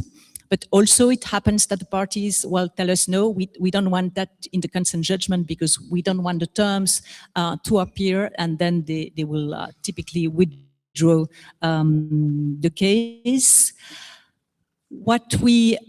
If the lawyers are there, we try to have the lawyers draft the agreement, but we have to keep an eye because we are to be sure that the agreement does not violate public policy. So that's one thing we have to check. And in family cases where there is a minor child, the judge has to check that the agreement is in the interest of the child's best interest. If the parties reach an agreement, we think it's our role to be sure that this really is that each of the parties has an informed consent about the agreement. None of the party is pressured into that agreement, and we review the terms to be sure they are not ambiguous. Well, we try that they are not ambiguous and that everything is properly understood by the parties. If there is no agreement, then it's a referral back to the original chamber. We try also to make some communication, information and promotion efforts, because we think that for the process to be successful, it's important that all the parties really understand what we are doing, are properly informed, especially the lawyers. We find that lawyers can be very helpful in the process, but to that end, they really need to be informed about the process, really understand what we are doing, because otherwise they can be, as was discussed yesterday, the role of lawyers, otherwise it can be difficult. So we try to engage ourselves in communication, information, etc. Some figures. So these are figures only from the Court of Appeals Brussels and the civil section. I tried to make the research to see, well, what is the percentage of cases that settle? So that percentage is a little less than 15%. So we are very far away from Italy, from Israel, and from UK. And I think among these 15%, I think one third is the result of active role of the judge. So because it corresponds to our own statistics. So the two other thirds are, well, settlement by the parties themselves. Of course, it can happen also that these are the efforts of our colleagues in another case, because yes, it can happen. It can happen that a colleague, for example, the attachment judge at the tribunal of first instance, sometimes he will settle a case that has multiple ramifications, including cases before the Court of Appeal. Brussels. Training is mandatory for each judge who sits in the CAS, but well, training is quite reduced because it's 2-day general training, 2-day specific trainings, but these are trainings that include theory and practice with role play. So it's limited, but it's, well, it's better than nothing, of course. The conclusion, yes, what are we trying to do? Achieve justice as chosen by the parties? Yes, well, as everybody here, I guess I'm a strong believer that well, what we are doing is another form of justice that is of interest to the parties in order to foster a durable solution. It's a win-win situation. It's a win-win for all the parties. It's also a win for us as court. It's not a magic tool. It's one out of many. And well, it was my opinion before hearing you that it will stay marginal in numbers. I do not expect, quite frankly, that in Belgium one day, but maybe I'm totally wrong, that the number of settlement will be so high and the number of judgment will be so small, but you never know. It's very interesting for the judge. I think all judges who are sitting in those chambers find it that is a really interesting experience. It's a kind of justice where you are very closer to the people, closer to the need. You understand them better. It's you have a human connection, and also the parties and the lawyers are extremely satisfied. Sylvie made a survey very recently asking for the satisfaction of the lawyers, of the parties, and the results are very good. And lastly is nearly the unique opportunity in our lives as judges, where we get thank you from the parties, something we normally do not get. Well, thank you for having listened to me while I think everybody is starving.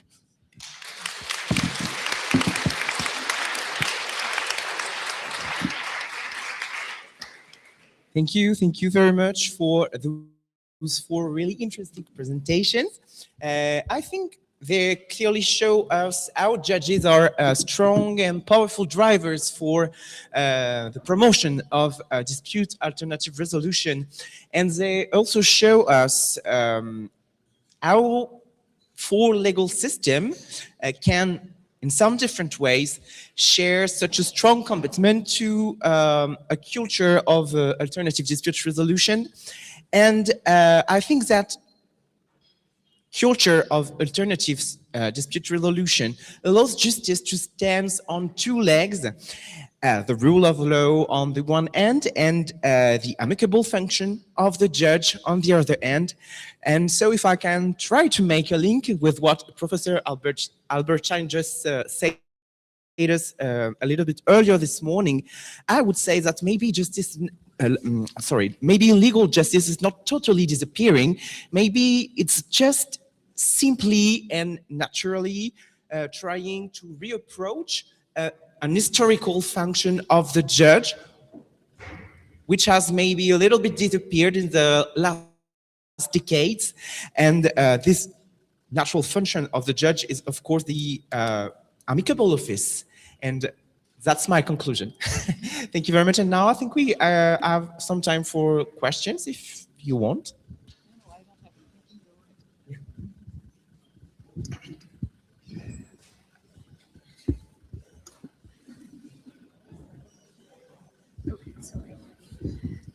Thank you, that was fascinating. I wanted to ask you, you spoke about family disputes, and part of the question is whether to frame a case as legal.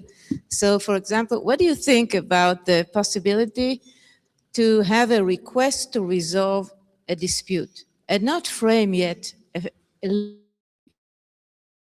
I think it could be very helpful for many systems. It works in family law because, at least in my country, it's not a suit. You are just requesting, and then you are not already in the adversarial scene, framing your legal argument.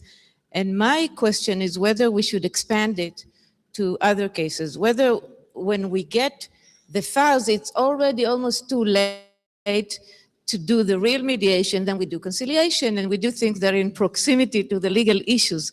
But maybe if we will have a system that it's the goal of resolve conflict by themselves, work on relationship, and prevent conflicts, so we will not start the legal framing so fast. So I was just wondering if you think it's helpful. Well, yes, maybe it's, I don't think it's exactly what you have in mind, but in Belgium, you can request conciliation before lodging your claim. So it's what we call the prejudicial, précontentieux. So I think it can still be a little bit maybe framed as a judicial piece, but you know, the war is not declared yet. And well, I don't do this because at the Court of Appeal we don't have précontentieux file. Of course, there is already a history of contentieux, but it's quite widely used, I think, at the Court of Enterprises and at the labor courts. Europe has decided to do this on patent cases. The PMAC of the UPC takes mediation cases without having, you don't have to have a lawsuit pending. You just have to have a European patent involved. So they're trying to, because in commercial, it's strange because it came from family law mediation, but in commercial cases, it's most effective. And it's most needed because they want to make money. They don't want to fight. Family members, separated spouses, they sometimes want to, they need the fight. They don't want to settle. They want to keep like seeing each other in the courtroom. But of course, enterprises, they want to see each other doing business and not fighting. So they're trying to do this now with the PMAC. You don't need a dispute a claim. You just need a European patent involved, and then you can use it. In Lithuania, we have only mandatory mediation in family cases, as I tried to explain during my presentation. But we are discussing about broadening it. Why it is mandatory pre-trial mediation involved, and why I'm talking about answering to your question, because of the price. If it is mandatory, you sometimes don't have to pay, because the state gives you some amount of hours that is paid by state. But usually it is not enough, and parties have to prepare that. And if it would be more spheres where mandatory mediation would be obligatory, so perhaps the state will pay for that also. But in general, if you have enough money, you can mediate anytime, anywhere, in every dispute without the court. Of course, the judge in Lithuania, according to our law, cannot be the mediator in such cases. The judge can be mediator only in the judicial mediation, and usually not in his own or her own case. Sometimes it's an inclusion, sometimes it can, but it is some difficulties afterwards. Afterwards, you have to recuse yourself in the case if the settlement is not reached. So I think that it is, all doors are open, but it's a question of price.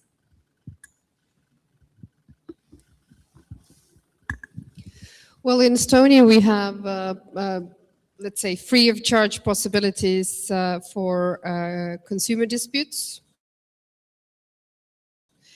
And also for labor disputes. So it's rather informal, let's say. Of course, there is some legislation or legal issues concerned, but you don't need to have a lawyer. The formalities of the claim are just almost non-existent. You can just write on a sheet of paper somewhere. Well, usually they do it with digital signature, but so there are possibilities. But I think, and of course the conciliation like a formal conciliation is also possible, but the question is the outcome, because all these voluntary possibilities, you can't get an enforceable reward out of that. Okay, so we have another question. I give you the mic. Good morning, Małgorzata Skamińska-Rzeszów, Mediator. I believe we are all here among those whom Willy Ury would call possibilists. I hope we all believe in mediation, but the real challenge is persuading those unconvinced. So my question is, in your legal system, what was the great benefit, maybe, or the advantage that helped to promote mediation in the legal system? And the specific question is also, who covers the costs of mediation? Who covers? Is this financed by the state, or it's on the party, or if it's mandatory? Who covers the costs? In Germany, the taxpayer. No, it's definitely it's part of the costs of the procedure. There's no additional cost, no fee at all for doing in-court mediation, and that's why I think it's one of the reasons why it's working so well. Because outside, if you do mediation outside, you have to pay by the hour, and we sit the whole day without. Of course, they have to pay their lawyers, and we don't do, in commercial matters, we don't do mediations without a lawyer. So each party has to pay each lawyer, but there's no cost. For, the mediator doesn't charge anything. The court doesn't charge an additional fee. So I think that's the most effective way of promoting mediation, just free. In Lithuania, the same. Judge has no right to get any remuneration if the judge is the mediator in the judicial mediation. But in Lithuanian judicial mediation, not only the judge can be the mediator, it also can be some other professional mediator. So, but the judge is not allowed it to get any remuneration. And what helped to promote in Lithuania, I think the judiciary. In Lithuania, I tried also to explain that the judges really were the pioneers in this process. 20 years ago, it was a known phenomena and nobody understood very well. In the market, the lawyers were not, they didn't trust, and the mediators were judges. So when we're speaking about the professional mediators and the judges mediators in Lithuania, judge, if he or she wants to become a judicial mediator, he or she has to pass some additional education, some courses, seminars, some hours, and only then he or she gets a certificate of the not automatically, not the case that if you are a judge, you automatically can be the mediator. It's in Lithuania, it's not the case. Well, in Belgium, it's the same. So there is no cost if you go to the CAS and you have the judge acting as a conciliator, but through a process which is close to mediation. There is no additional cost, and it was promoted also by the judges, by the pioneer judges, also working with the bars, organizing joint events with the bar, having articles in legal journals, etc. That's the way we promote it. And I think at some point it's the satisfaction of the lawyers who've been in that chamber and then who say, oh, well, yes, it was efficient, etc. So it's spread out and then it's the success, I think.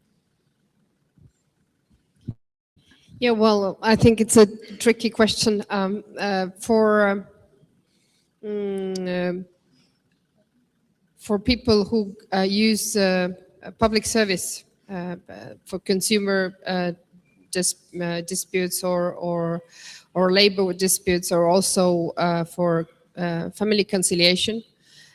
It's a public service, so it's free of charge. In the court, you have to pay your regular court fees and your lawyers, but it's no extra cost for for mediation or compromise negotiations. What about promotion? Well, I think we have for these public services, we have had of different campaigns and like ad campaigns, and also for the court. I don't think it is like we didn't have any special promotion campaign, but I think our lawyers are also very much keen to settlement negotiations. So they very often promote it to their clients.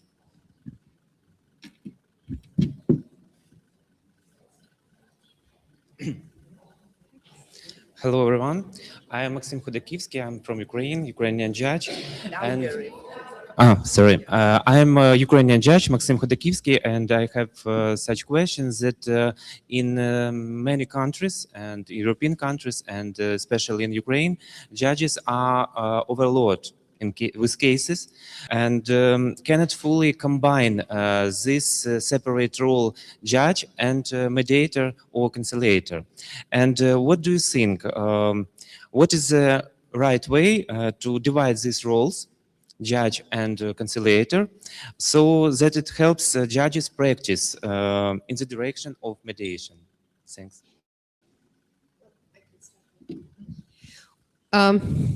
Well, I'm a very practical person. In Estonia, we just don't have enough people for that, to have mediators separate from judges, and we can also, judges can be arbiters in Estonia. I think it is, if you have already trained a person to do that job, and I think mediation and adjudication in general, yes, they are different by process, but the qualities of a person should be quite the same. So I think it's just waste of human resources when you have separate people for everything. And well, as we don't have that possibility, it's also confusing, I think, for the parties that you have different processes. Of course, there have to be safeguards and legal frameworks to really separate the procedures, but not the people, I think. Well, if I understood you correctly, you said that judges are generally overloaded with cases. Yes, it is the case in Belgium, and especially, well, I come from the Brussels Court of Appeal. We have a very bad, huge backlog, and that was one of the reasons. And I see there Anne-Sophie Favard. You can raise your hand. Anne-Sophie was the one who initiated the project at the Brussels Court of Appeal. It was in 2019 or 18 even. And yes, it can... The idea was that, yes, we have this huge backlog. At the same time, well, she went to Sweden and she saw a judge in action doing that. And so it started as a pioneer project, but we kept, and thanks to Anne-Sophie, close statistics. And what we can observe is that it's a gain of time. It's an enormous gain of time for the jurisdiction. Because even if well, our rate of success at the Court of Appeal is around 60 to 70%. It depends on the years. So you have some cases where people, well, the parties will not settle. Okay, you can say, well, it's 3 hours or 4 hours. That goes nowhere. Okay, maybe they will settle later on, because maybe, you know, some seeds were planted.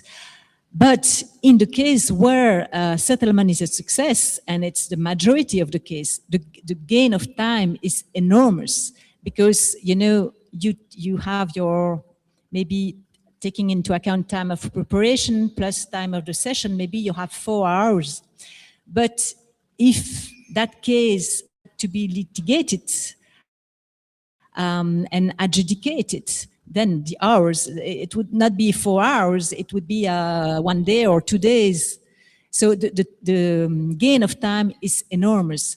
And thanks to the statistic, we were able, because in a way we had to advocate the case, and Anne-Sophie had to advocate the case internally, you know, to say to the head of the Court of Appeal in Brussels, you know, it's a way, well, we have done it for a year, and now we can show that it's a gain of time. So it's interesting to do it in jurisdiction also, which are completely, you know, under the flood. It's not a luxury that you can take time, you know, with the parties, etc. It's really a gain of time.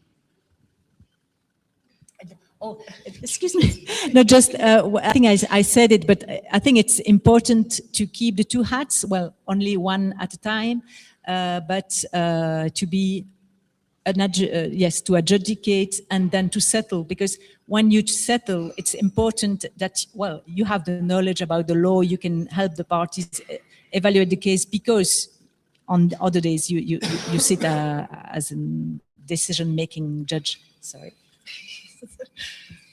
I know that when you say that in Ukraine judges are overloaded, we do not understand what it is. You are really overloaded much more than we think that we are overloaded. But we do think that we are overloaded.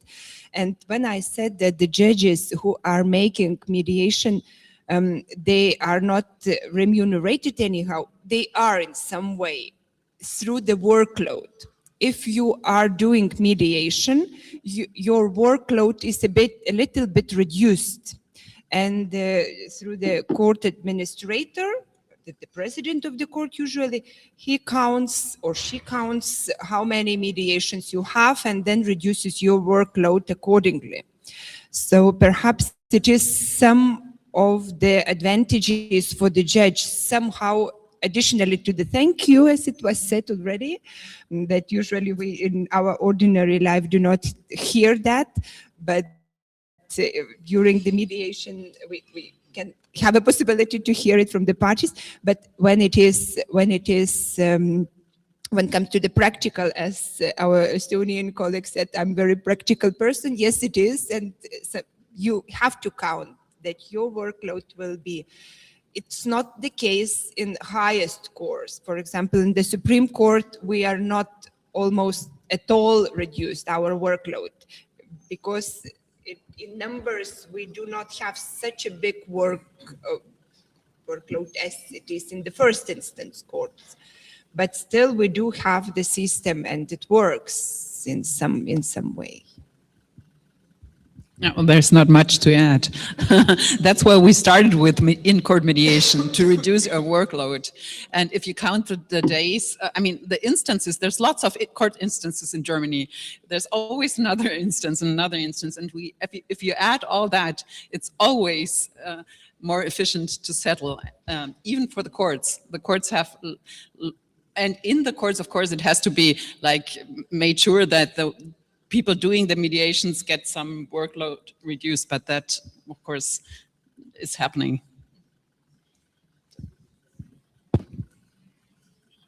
Hello, everybody. I'm Alessandro Bruni from GEMME, Italy. I'm a lawyer and mediator.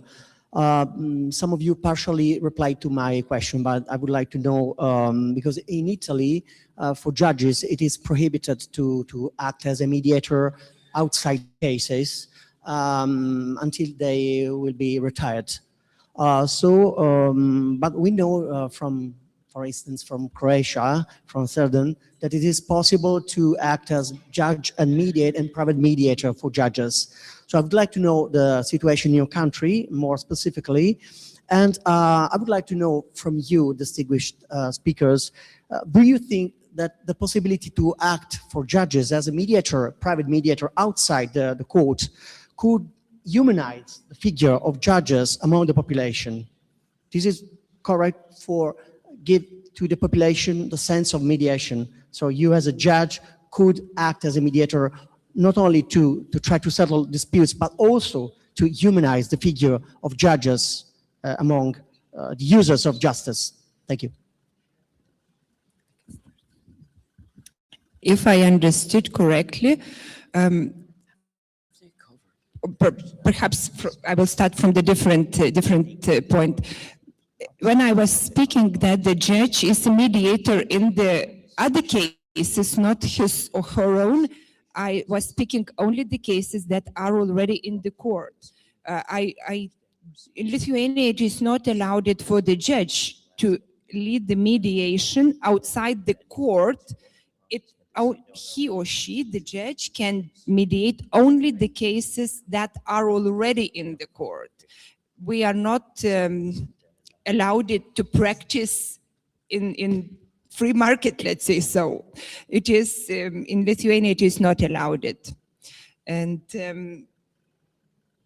if I understood correctly, it was the question, but it was another part that I didn't get precisely. Sorry, if you could repeat.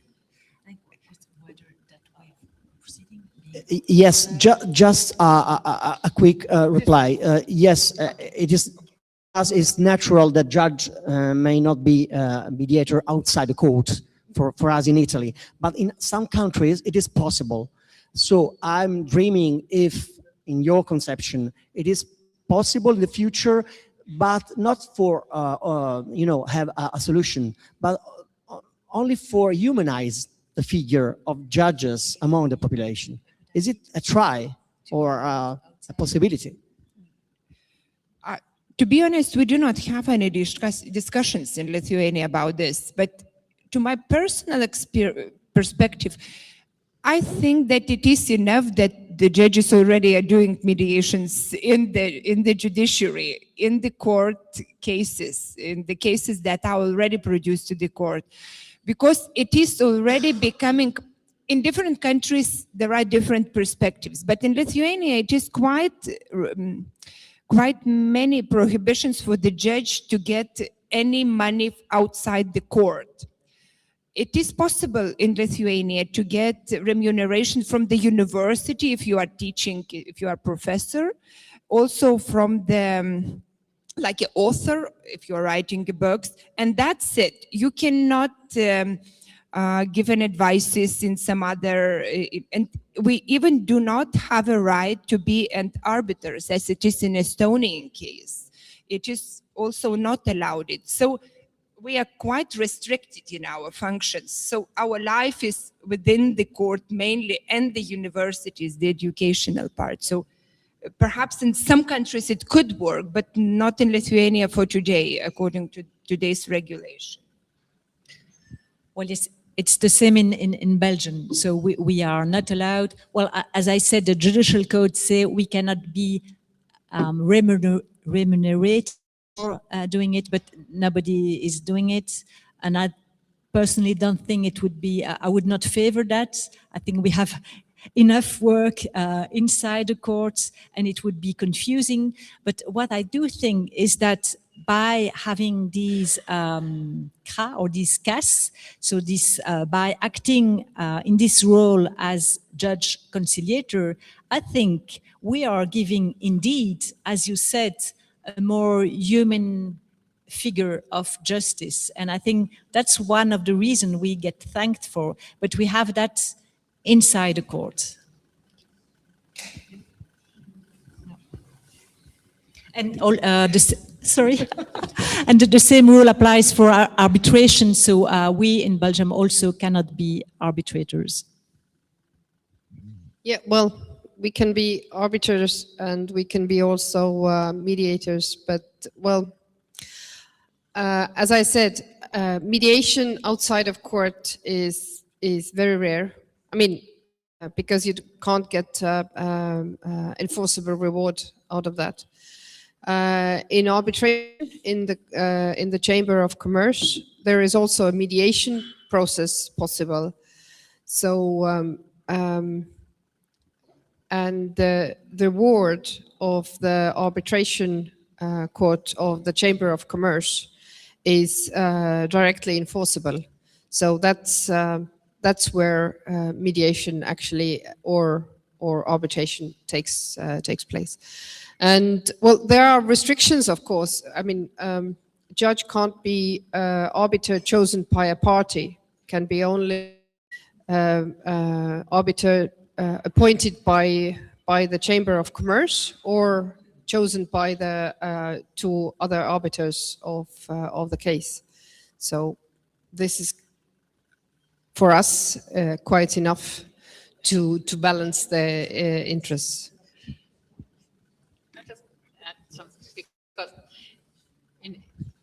We are allowed to do mediations outside of the court. We need to always like ask for permission before we do that. But what's the problem? A mediator, if it's done in the right way, is only a facilitator. He's not deciding anything. There's no interest conflict or whatever. Of course, you could say, okay, he should not make any money outside of the court. But what's the difference between being a mediator and writing a book or giving lectures at the university? I don't quite understand the conflict. You're not deciding the case if you really do mediation. You're just facilitating. So that's a different hat, and it doesn't. It's like a different hat, like in university. If you act in university, giving a lecture, you're not a judge. And it's the same with mediation, I believe.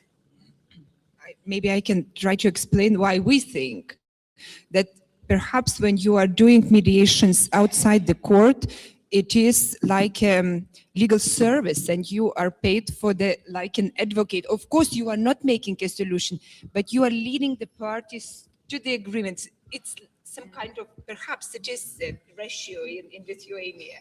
I do not know the genesis of the why it is so, but perhaps it can be one of the reasons. Yes, thank you very much. One last great thank you to all you four. And we are very pleased to welcome the President of the Boards of Appeal of EUIPO, Mr. Sven Sturman. And please, we are waiting for your presentation. So the floor is yours. Thank you very much. Thank you very much. Good afternoon. I hope you have enjoyed the lunch break in this wonderful University of Warsaw. It's really amazing, this room. It's nice to have here a conference. I mean, this morning we heard about some very interesting projects and approaches of mediation in different member states, and even beyond the EU, we will continue with some other approaches after my presentation. And the purpose of my presentation is to show you a European Union approach, which I think is very important to also always bear in mind, because we are all in this together. I'm the President of the Boards of Appeal of the EUIPO, which is the European Union Intellectual Property Office, and we are based in beautiful Alicante, very much in the south of Europe. It's already very warm, 28 degrees, so I can really recommend you to visit the office, but also Alicante. We are dealing, and we are one of the, I think we have 32 agencies in the European Union, and we are the second biggest agency. And what do? We deal with intellectual property rights, in particular trademarks, designs. Recently we got a new competence, which is craft and industrial, GIs. And very important, we have a high number of cases to be dealt with every year. You see them on the screen. So we have 200,000 trademarks filing every year. We have more than 120,000 design every year. And this triggers around 25,000 inter partes cases every year at the first instance, and 2,500 cases at the second instance, the Boards of Appeal. And again, I'm the President of the second instance. And we have introduced mediation back in 2008. And if I say We, then, I mean myself and Teófilo Margelos, who is the former president of the Boards of Appeal and a member since many, many years of GEMME. We have been inspired in 2008 by the directive, the EU directive on mediation. And we thought, look, we need to offer to our users the possibility to settle the disputes globally. Because in our IP cases, and those who are working in IP courts or you work with IP-related courts, you know that IP is very international. You have many parallel disputes. And very often then the problem, okay, what do you, or the lawyers in particular, what do you do? Now we wait for all the judgments to be taken by the different member states courts, which takes a lot of time, it's a lot of money, and that's why we decided back in 2008 to create the mediation service at that time at the Boards of Appeal in our second instance. Very important, we are a Boards of Appeal, so we are not officially a court, but according to the case law of the Court of Justice of the European Union, we have the status of a court. We are a quasi-judicial body. It means we are part of the administrative structure of the EU IPO, but we are independent in our decision taking, and we have to follow all judicial legal proceedings as you have to do every day in your proceedings. So, as I said, 2011, we started with the mediation service at the EU IPO. The legal basis is our Article 170. And as I said, first we said, let's do a pilot project at the level of the Boards of Appeal. The second instance, we have seen it works. We go in the right direction. And then in 2023, we decided to create a mediation center. And this also implies that we now have opened our mediation not only for the Boards of Appeal, but also to the first instance, where we have, as I said before, 20,000 cases every year, which are potentially be suitable for the mediation. So what we have done now is we have made that the mediation works at the EU IPO, and now we want to go a step further. We want to create an EU IP mediation community. And I will give you some ideas how we want to do it. And for this, we very much count on the cooperation, on the support of GEMME and all of you. But before I now start to give you a bit more information on the Mediation Center, I want to share one personal remark, which I guess many of you know. When I arrived in the office in 2004, it was Teófilo Margelos who contacted me because he heard that I was at that time already a certified mediator. So we started to look into this idea, how we can make mediation work at the EU IPO. And we faced a lot of how do you say it in English? A lot of, resistance, exactly. Thank you very much. Sometimes words are missing, resistance. And even colleagues were laughing at us, I remember, in the corridor. This topic, no, mediation, the typical thing. But why I'm saying it, because now, and that's the nice part of the story, most of these colleagues who have tried to really at all levels to avoid that we establish systematically a mediation service in our office, guess what? There are no mediators. So that's the good part. And this is the nice story about mediation. So I said we started in 2011 officially at the level of the Boards of Appeal. We have expanded, I mentioned this as well. And we have now a list of mediators of 84 colleagues. And very important, our system, different to the system of WIPO or to the system of the Patent Mediation Arbitration Center of the UPC, as mentioned by Kai Harmand, our staff are the mediators. We do not have a list of external mediators. All our mediators, the 84, are expert from the office. They are trained, accredited. They have to do per year 2 mock mediations, 3 mediation master classes, and they all get individual coaching. So why have we decided not to follow the WIPO approach where you have an externalist? The reason is very easy, and it isn't a little bit in line what the in-court mediation is. We want to make sure that the mediations are done according to our standards. Because you work in mediation, you know that if you have an external mediator, it's very difficult, let's say, to control the standard of the mediation. And we have very high standards, and we want to make sure that they are followed, complied with, and that's why we only have our own mediators. Why do we have 84? It's not that we have so many cases. I will show you some statistics. The reason is basically that we work in 23 languages, in all 23 official languages of the European Union. So we need to cover all these languages. And it's not about languages, it's about culture. Yeah? And that's the reason why we have so many. And another reason is also that you will understand as a judge perfectly, sometimes a colleague might have been worked in the first instance, or maybe before as a lawyer or even the judge, because we have judges working in our boards of appeal. So they have a conflict of interest. They can't take the mediation. That's why we have so many, so that we can always select the most suitable mediator for this specific case. Then, very important, it's clear that we, of course, only mediate the inter partes disputes. And the huge advantage, and I think we all know it, I don't have to repeat it, but it's particularly relevant for intellectual property, is that you have always these parallel cases. And this is the huge advantage about the mediation. So once the party decided to mediate at the EU IPO Boards of Appeal, they can then say, okay, we want to include all our parallel disputes. And you will see later on the statistics, on average, we settle 3 EU IPO related conflicts and up to another 3 national proceedings.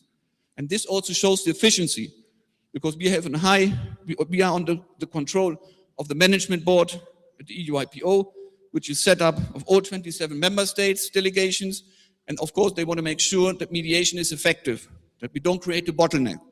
But if we show them, and can you say, okay, with one mediation, which takes more time, yes, of course, but you settle up to 3, 4, 5, sometimes even 20, 30 proceedings, this shows efficiency.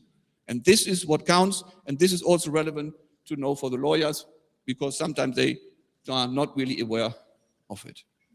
And of course, very important, as I said before, all parallel IP disputes about patents, copyrights, domain names very often, but also, I remember we have had disputes which involved family matters, or issues that 2 companies split up, and then there was actually really a dispute over who is the owner of the entire company, rather than who's the owner of the trademark. So the trademark or the IP conflict was just the trigger of the mediation, because as we know, it's the top of the iceberg. The real conflict is below the surface. Then some short features, as I heard it already a couple of times here in the previous panel, very interesting. So like in court mediation, we also don't charge an extra fee, which means when you pay an opposition fee, cancellation fee, appeal fee, the mediation possibility is always included. That's why I would never say our mediation is for free, because my father always said what is for free cannot be good. I don't know if he was right, but okay, that's what he said, old style. But it's true, it's not because it's not for free. It's included in our appeal fees. It's of course voluntary, confidential, all the standard things which you all perfectly know. A big advantage again, especially for our mediation, is this multilingual aspect, because almost all cases we mediate, they're parties from 2 or sometimes even more different countries. And that's why we do also sometimes co-mediation, so that we are able to talk in different languages in the private settings, which sometimes is very helpful. I remember a very easy mediation which was settled in a half day, simply because the lawyers both didn't or weren't very fluent in English, and they sent some emails and the other one didn't really reply. And then there was a kind of misunderstanding. The one was waiting for the other, the classical situation, and we could settle this very quickly. But usually, of course, the cases are much more complex. Confidentiality plays a big part also for our IP cases. Why? Because very often, you have probably also read it in the media, if companies and intellectual property go against IP rights infringers, and then they sue the parties before courts or whatever, this might turn against them. I will use now the term, it doesn't sound nice, but that's the term is used, it's the so-called shitstorm. Yeah, so that you actually go and said, okay, you have infringed my rights. Somebody who has sold on internet a homemade t-shirt and has put boss on it, but without any bad intention. But of course, it's it's a trademark infringement. So all these and other cases are much more suitable to settle them quickly, either through direct negotiations or by using our mediation service. Also very important, because I've heard it and read it somewhere here also in the context of GEMME, we have an ADR platform, so we do our mediations, if so wanted by the parties, completely online through a specific platform. Why? Because we want to guarantee that the proceedings and that the documents exchanged are apart from our usually IT back office, and that everything is really absolutely confidential. And this, I think, is another big advantage, and we can do the mediation sessions through this platform. But I have to say, I'm probably a bit old-style mediator. I prefer, and I always try to get the parties either in Alicante. It's good, you can convince them. You say, look, combine it with a nice weekend in the beach or the sun, or we go also to member states, and this is already heading ahead of the project I was mentioning before, to create this IP community, mediation community, so we can go to national intellectual property offices and they would give their premises so that we can do the mediations in their offices to save cost for the parties. Then, okay, this is the stuff doing a mediation. I mentioned, I think everything, again, and very important, is our continuous training program, the 2 mock mediations per year, the master classes and other things. And again, this diversity of language and culture, because you know who does international mediation, you know it's not about the language, it's about the culture. You need to understand the culture differences and also the way of negotiation styles. By the way, there's an excellent book available which describes the negotiation styles of almost all, or let's say the most important countries in the world. And I have to say, it's really like this. I used it once for a mediation, because I remember the first mediation I did was between a Mexican company and a Spanish company. And the problem was that in the joint session, I thought, wow, that's a super easy mediation. The Mexican was saying always, yes, bien, oh, desde luego, which means, of course, no problem. And then I said, well, we can sign the agreement. I went with the Mexican just to double check in a private meeting. And then he immediately said, no way, this is no way, that goes in the wrong direction. I said, why? You just said in the joint meeting that you would have no problem. Why he did it? Because in Mexican culture, you are not used to say no or to contradict someone in a joint session, in a meeting. Yeah? But these are culture differences. You need to know. If you don't know it, you go a completely wrong way and you waste a lot of time. Yeah? So that's for us a very important aspect. Here a bit of statistics. You see the development from 2012 to now to 2026. Again, we are not having yet the number as our appeals, but you see the trend, and that's important. The trend is clearly going upwards, and what is important is we have 2 columns here. One is the light blue, and the other one is the dark blue. The white blue one is the number of mediations we get every year, and the dark blue one are the parallel disputes we managed to settle with one mediation. But these are only the ones we settle which are pending before the office. The national ones are not yet mentioned there. We will be updating this table or this statistic because it's also important to reflect these national proceedings here. Then we have now recently changed our rules on mediation. If you're interested, go to our website. We have a very good website with all the information, everything what I've said now, you find it on the website, the statistic, and also our rules on mediation. So our system is very strict. Why? Because I said it, the management mode says you need to be efficient. So don't spend too much time. So we do a very particular mediation. We start the mediation, the parties agree, we appoint a mediator, they accept him or her, and then in principle, the parties have 3 months to find a roadmap to settle the conflict. And I'm saying the roadmap, which means more or less it is clear what are the duties or the obligations of each party. And then you have another 3 months for the lawyers to draft a settlement agreement. And then they have to implement the settlement agreement before national courts and also, of course, at the boards of appeal.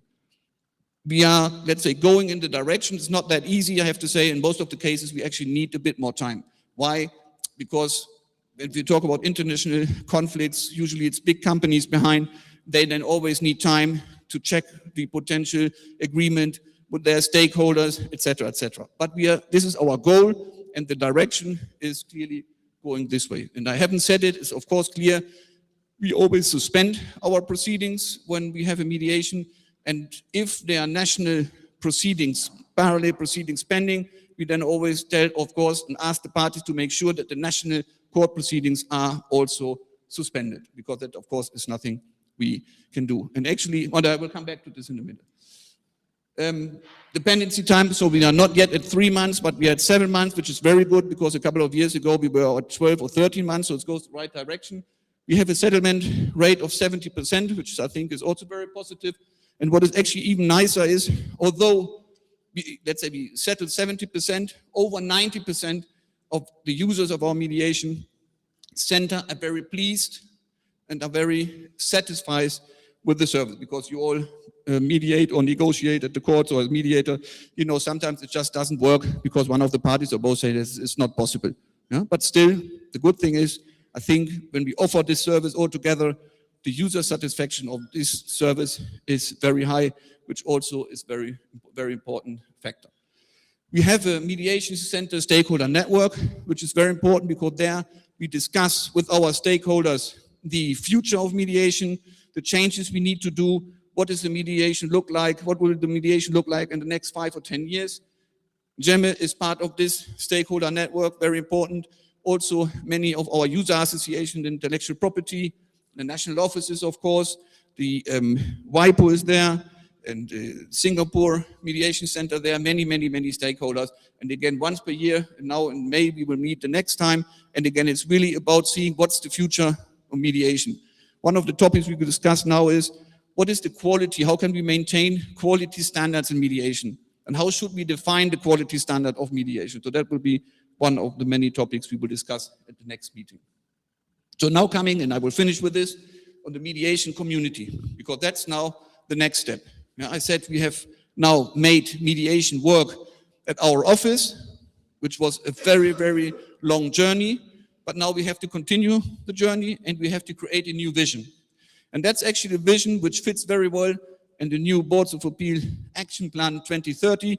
So we want to create a one-stop IP dispute resolution hub, which means that out of these 2,500 cases we get every year before the Boards of Appeal, we will have, or we already started, we have a mechanism to identify at the earliest stage possible which cases are suitable for mediation, and then they will be taken out of the queue, and then there will be a dedicated group of colleagues who will contact the parties and see if they're interested in mediation.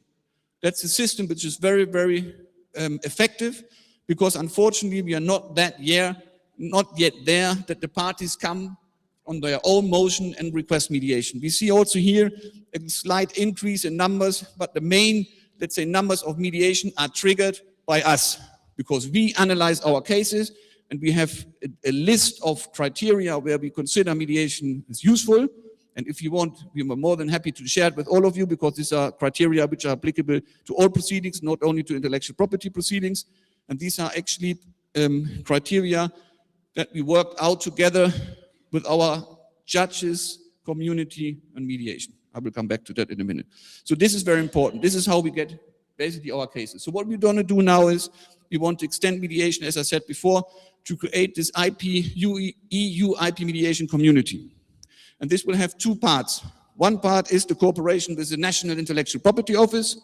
So there will be 3 models.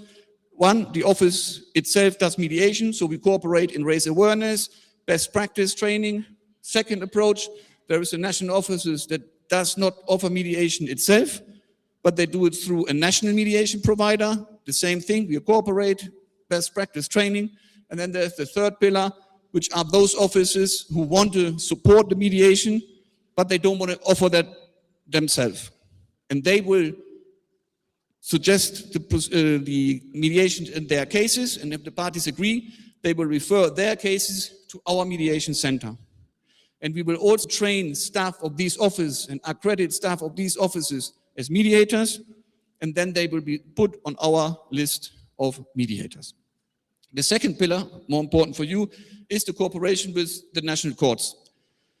Since 2018, we have an IP judges community at the Boards of Appeal, which comprises all 20 courts from all 27 member states of the EU, first instance, second instance, and Supreme Courts, the General Court, Court of Justice, And I'm very happy that also now the UPC court has decided to participate to this very important judges community. And I know that some of you are here. For example, Monika Rhein is one of our members since many, many years. Harmand has just agreed to also be from Estonia there. So if you have interest and you work in intellectual property cases, let me know, and we are more than happy to welcome you. But this is very important. So what do we do now? We will start a pilot project because there are already some courts dealing with intellectual property cases. They asked us, okay, we want to do the same you do with the offices. So when we see that the case is suitable for mediation, we will suggest it. If the parties say yes, we want to refer it to you, because some courts, as we have heard, do their own in-house, in-court mediation, but many courts don't do it. For legal reasons, or because they don't want it, or they don't have the person, or whatever, it doesn't matter. So these courts, they come to us and have asked to do, let's say, to work on this together. We have started now a pilot with the first court, which is the Alicante first and second instance, and which is our most important court, because they have the competence for all the cases where one of the parties does not have a seat in the European Union. And they want to also now cooperate and refer cases on mediation to our mediation center. I mentioned the IP judges community already. Again, if somebody is working on IP and you're interested, let me know. And as a last point, what we also have, this is, for example, here you see a list. This is maybe interesting. This is a list of issues we have discussed in the last years with the network, with the community of IP judges, because we always gather everybody for 2 years, twice per year. Then you come to Alicante, and then we have 2 days. And the first half day is always dedicated to mediation. And these are the topics we have discussed in the past years. The problem with this IP community network is a little bit as with all networks. You have somebody who participates, and then you have many who don't. They don't want, they don't have the time, or whatever. So what we have now decided, we have created the function of an IP judge ambassador.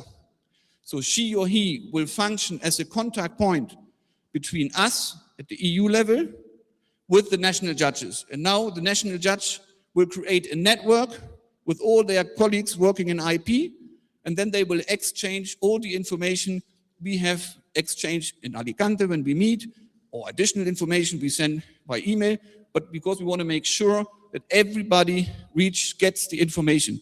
And that's also very important, because when we talk about intellectual property, we talk about harmonized law. And it only works to harmonize if we all more or less do the same and interpret the regulation, directive, etc. the same way. So that's why we have created this IP judge ambassador, and she or he will of course also not only work on the area of intellectual property in the sense of substantial law, but also in the area of mediation, and will give all the information to the colleagues. We will create in September this network, this IP ambassador in the national network in Poland. And there is already a well-working network of IP judges in Poland, and we will make use of it, and we will then connect everybody. And we have been doing this now gradually in all other member states. I've just been in Latvia and Lithuania, where we also had meetings with judges there, and the idea to kick off these national meetings. Okay, that's it. Thank you very much.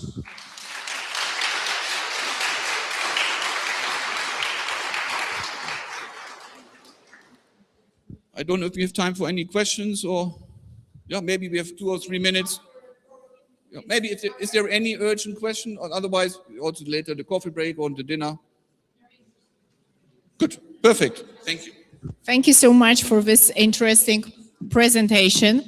And this is the time that I want to invite the moderator of the second panel today, Srdjan Simac, Judge and former President of the High Commercial Court of the Republic of Croatia, mediation pioneer in Croatia and in Europe, founder of court mediation programs in Croatia, arbiter, teacher on mediation, and Srdjan, who was also present at one of the trainings organized by GEMME together with Pro-Mediation and Pro-Wellness Foundation in Poland. So we were so amazed and inspired by your training at that time, and we hope and wish you successful panel, and we are awaiting it. So please take the floor, and yeah, we are just waiting for it.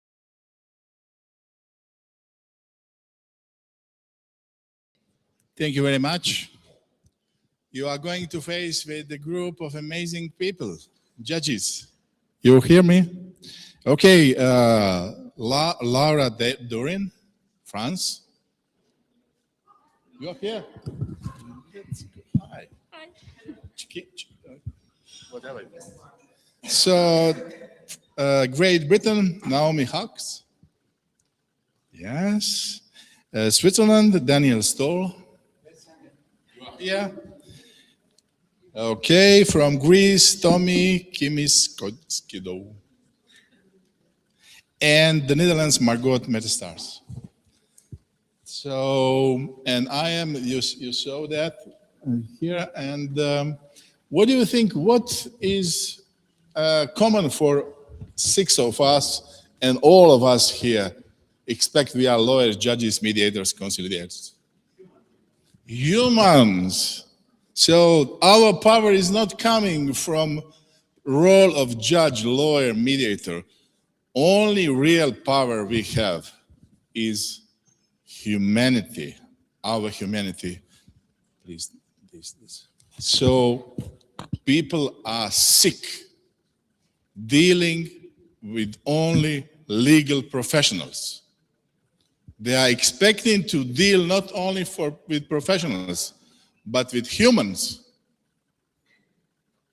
So please, from time to time, leave your professional mask at home and be just humans. And as a mediators, as a conciliators, we are dealing with that all the time. And now it's the right time to do that for judges and lawyers. So we are not supermen or supergirls. We do not see through the world. We are not especially strong, but we can help. So I would like to encourage you that do not just think about how can I do mediation, conciliation, or whatever. The first, start to think what you can do in everyday practice, in your offices, in your courtrooms. So stop that people coming in your courtrooms feel unseen, unrespected, invisible, without dignity, and without names, without kindness, and etc. So as we need that, all of them need, and I don't know how we did learn at some point that it's not important, because we are trained to be strict and formal. So I was the same, and I'm not anymore. So I am a lawyer and judge under evolution, like all of us. So just a few words more. We heard previous distinguished speakers, and they shared their experience. I would like to remind you once more that we need to think about professional traps. What does it mean in legal world? So we are trained, we learned, we practice to offer our solution for other people problems. And with mediation, with conciliation, we are not trying to offer our solution for their problems, but we are trying to help them find own solution, because they are only and the best experts for their lives. We are not. And even when we made professionally amazing decision like judges, we will not live with that. We don't know the consequences of our decisions, but we know the consequences when they make a settlement. So please do not be or trying to be stars of settlement. The aim of settlement is not that you not write decisions and make scores. I know at least few judges who are very good in a number of settlements, but people are going out ruined because they push, they twist arms, they close the courtroom, and they don't leave them without settlement. It's not the way we should do that. So please try to do it this only if you really feel you like it, you want it, and you want to help them and ourselves. And I know that all of you are like that. So, okay. So we will start with the questions. So we will not have talks except me. And the first question will be just to what? Closer. Among you, who can be not just a judge but a mediator in your court? Can you be a judges and mediators separately or? Yes, I'm Margot van Cleef and I am from Holland. Is it better if I stand up? I'm not sure, Whatever. maybe. In the Netherlands, we have a system where we don't have mediation judges. We have a very flourishing mediation practice by private practicing mediators. We have a mediation federation, Nederland. And apart from that, the role of the judges in amicable settlements is very, very important. It's historically, I think we've done it already pragmatically over 100 years, that the judge is facilitating amicable settlements. And we do a lot of training, even though our roles are not separated. So it's a little bit different, I think, from Belgium and from Germany and other countries where the mediation directive has been implemented very strict. In Holland, we don't have any laws about mediation, but I mean, we're quite successful. So it's interesting to get into that a little bit more later. Nice. I would like to change my Croatian law to your mediation practice in the Netherlands. Tommy? Well, actually, in Greece, there is a special mechanism where a judge can act as a mediator. It was introduced in our Code of Civil Procedure by Article 214B, introduced by law 4055 of 2012, effective as of 2nd of April of 2012. And it's similar to a judge can act as a mediator. It is called judicial mediator. I'm actually appointed as judicial mediator in my court. It is conducted by judicial mediation by judges appointed in the Court of First Instance or the Court of Appeal for a 2-year term renewable. And it is, they must be presiding judges or amongst senior judges.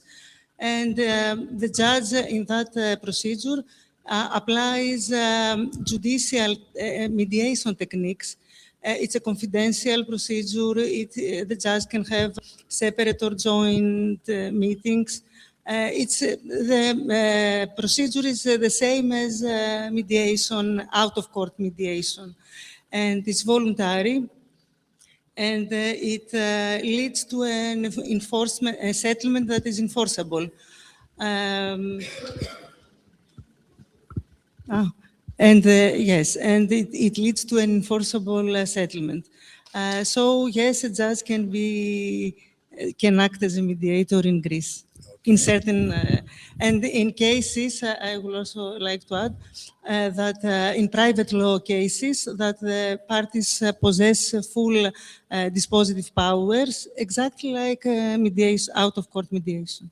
Okay, thank you. Daniel? In Switzerland, a judge in his or her function as a judge can only act as a conciliator and not as a mediator. But nothing prevents a judge from using mediation tools during the hearing conciliation. Because Swiss law does not explain how we had to make conciliation. So when a judge are formed, training in mediation, he can use. Okay, thank you. Naomi? In England, in limited situations, there are judges who act as mediators. So, for example, in the employment tribunals where a case is a longer, more complicated case and both parties consent, a judge can mediate in an in-house court and tribunal service mediation scheme. And also in the property chamber, there is an in-house mediation scheme, and I mediate in that in-house mediation scheme. It's of course on condition that you would not act in any judicial function in the same case. Thank you. Laura? Okay. I'm sorry, my English is not well enough, so I will try to speak in English, but sorry for my faults. Since 3 years, a civil judge who is no part of the trial formation now has a new role in France and may hold, we name it friendly settlement hearings, les audiences de règlement amiable, ou ARA. And this ARA is an hybrid form of amicable dispute resolution where the judge acts like a conciliator, hybrid with a mediator, while still remaining a judge. So we are the three. We have we act like a conciliator, mediator, and a judge. I don't know how explain this better in English. There is no specific condition to be an ARA judge. And in Toulouse, civil judge, general civil division or emergency division, as well as honorary magistrates currently perform this role. Thank you. So we heard from you and other previous speakers that judges, conciliators are doing that during their job of a judge. So that's your case, and you try to conciliate. So how do you manage that? Because are you aware that it's pretty sensitive to do it? Because people in front of you cannot open to yourself totally, because you know if they don't settle that you are going to decide. How do you do that? Those of you who are conciliators. Daniel, Margot? Yeah, I think maybe, yeah. No. I think it's a little bit a different question from our Yes. script, but I think that Daniel Yes. and me, yeah. Yes. I told you. Completely confusing us, and I also need my glasses, so this is just very awkward. Anyways, but I think Daniel, the two of us, will be speaking about that. Is that right? So I have been reflecting on this topic a little bit more. So I put it in my phone. let me see if I can just read it. So just to repeat your question, how should we deal with the fact that a judge who examines a settlement is also the one that decides? That's your question. And am I loud enough? Yes. So I need my glasses again. Sorry about that. I think I want to change the paradigm on this to start with, because what I think is that first of all, we need to have a perceived procedural fairness concept. And I think you also referred to that, because lots of research is done in the Netherlands about perceived procedural justice. Do you know what that is? It's like, is a procedure fair in the eye of the beholder? So in the eyes of the citizens who come into your courtroom. And citizens just want to be heard. They want to be taken seriously. They want to, I mean, they come into my courtroom and they just plunge in their conflicts, and they're not waiting to state their legal issues. I mean, they have their emotions, their interests. So why should I not, as a settlement judge, ask them, what's the most interesting, what's the most painful thing in this conflict? And that's what I do as a settlement judge. So that's one, the perceived procedural fairness is very important. The other thing is that citizens, they want like a solution and they want a decision. So they want to get their rights, but they also want to get a solution. And also there's been a lot of research in Holland showing that, you know, these two elements, we can combine them in helping people to find solutions. And the most important thing to avoid any pressure is to explore this solution in a settlement on a basis on informed consent. And I would like to elaborate more on that later, but I give you the floor to tell me something about your country. Thank you, Margot. I feel no internal tension between my role as a judge and my knowledge of mediation or conciliation. This Swiss law only provides a framework for conciliation, but doesn't specify how to go about it. Therefore, it's perfectly acceptable to use mediation tools to ease tensions and then resume the role of conciliator once the parties have moved beyond the emotional stage and returned to reasoned discussion. And I have an example who I use tools of mediation, and then I, when the tension was down, it was no many times, and I finished with conciliation. It was the example of the case of the father whose lawyer filed submission on the morning of the hearing that was the exact opposite of those his wife has submitted. And I will explain in details. It was a request for protective measures in the marital union in which the wife was essentially asking for exclusive custody of the children, the expulsion of her husband from the home, exclusive use of the marital home, and maintenance for the children and herself.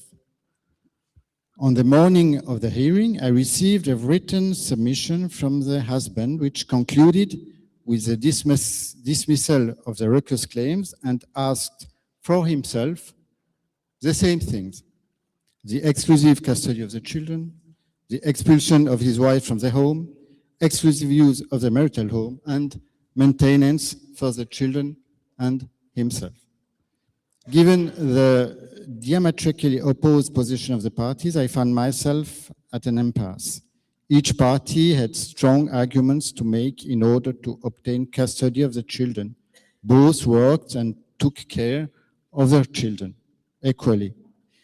I asked the husband why he wanted sole custody of the children. He answers, I'm the one who helps them with their school homework and participate in sport activity with them, while the mother does nothing with them. I spend a lot of time with my children. They are important to me and I'm important to them. I don't want to be denied seeing them.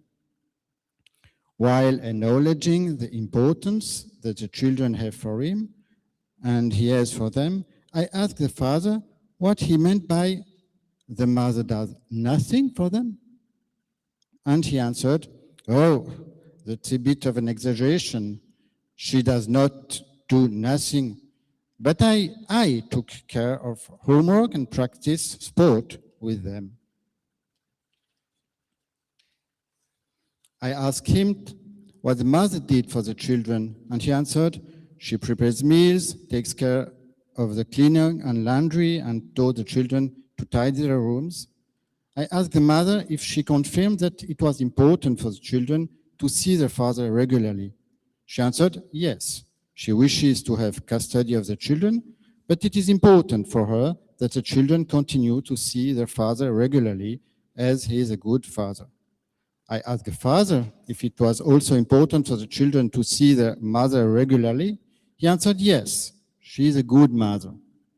I asked both parties if they could consider sharing custody of the children.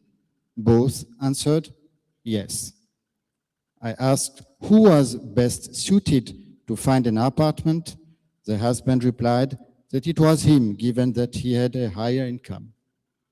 Bit by bit, the parties agreed on joint custody of the children and the fact that the husband would leave the marital home as soon as he had found an apartment within a period of 3 months. And it was the turning point. The scheduled time for the hearing was soon coming to an end. I resumed my role as conciliatory judge to calculate, based on the information provided by the parties, the maintenance that the father should pay for the children, his wife ultimately considering that she does not need maintenance for herself given her income. So, tools of mediation permit me to ease the tensions, and then it was technical. Technical for the maintenance to pay for the father. Okay, thank you. Can you propose or order mediation as a judge? And how do you do it, Laura?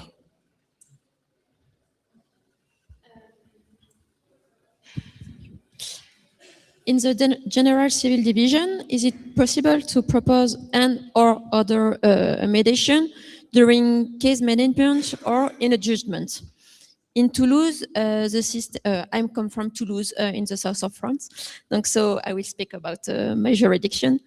So in Toulouse, the system has recently evolved.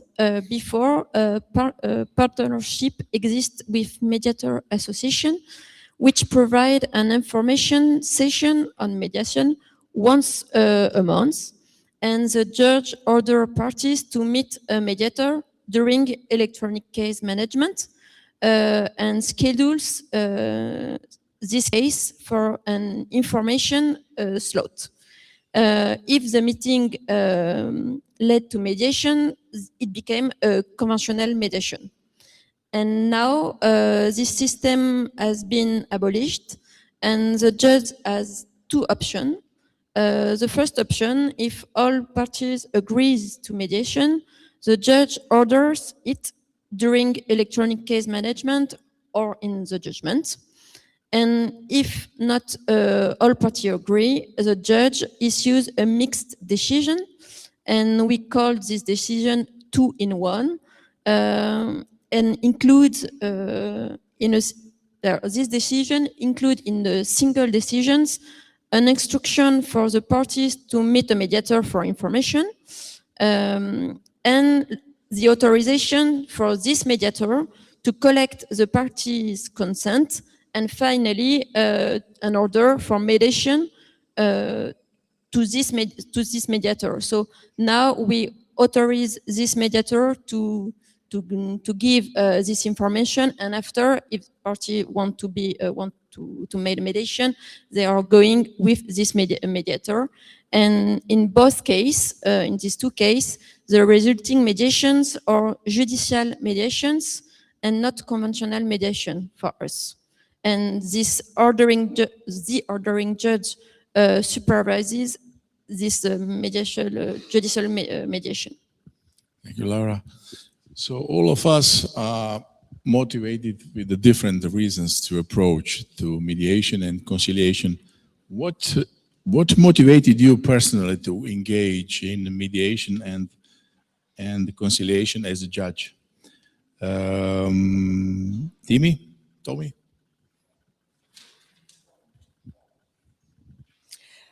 What motivated me to engage in mediation as a judge was above all a desire to offer parties a more constructive, effective, and humane way to resolve their disputes.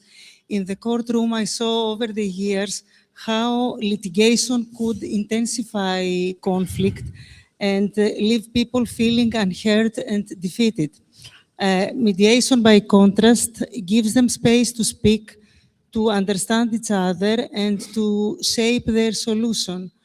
I was driven also by a strong commitment to the peaceful resolution of disputes, because I saw over the years that not every conflict needs an adversarial outcome. Many cases benefit more from a process that reduces tension, preserves relationship, and empowers the parties rather than divide them. In family law cases that I used to deal in the past, I always saw it as my duty to try to settle the dispute and to reconcile them. It's as simple as that for me. It was nature for me. Wonderful. Margot? Yes, thank you. I'm a little bit of a strange, I think, hybrid person here, because I think I am, not sure, but I'm the only one maybe who is a judge in the court of The Hague, but also an independent mediator, not being a mediation judge. Is there anyone who is just like you? I think we are much more the same. Like in Holland, you can be an independent arbitrator or independent mediator part-time, and also a normal judge. But as a judge, we also try to find settlements. So for me, what personally struck me was, I think one thing I find that access to justice is also access to settlements, also access to a mediator, because that also brings you justice and fairness. There's so much to say about this, but the beginning of your story, I think I can completely agree to that it gives you as a neutral or as a person with authority the chance to make a difference with the people who come to you for help. Because people in conflict, they don't know what to do. They feel helpless. They turn to you or they turn to their lawyers, and they think that a legal decision might help them further in their lives.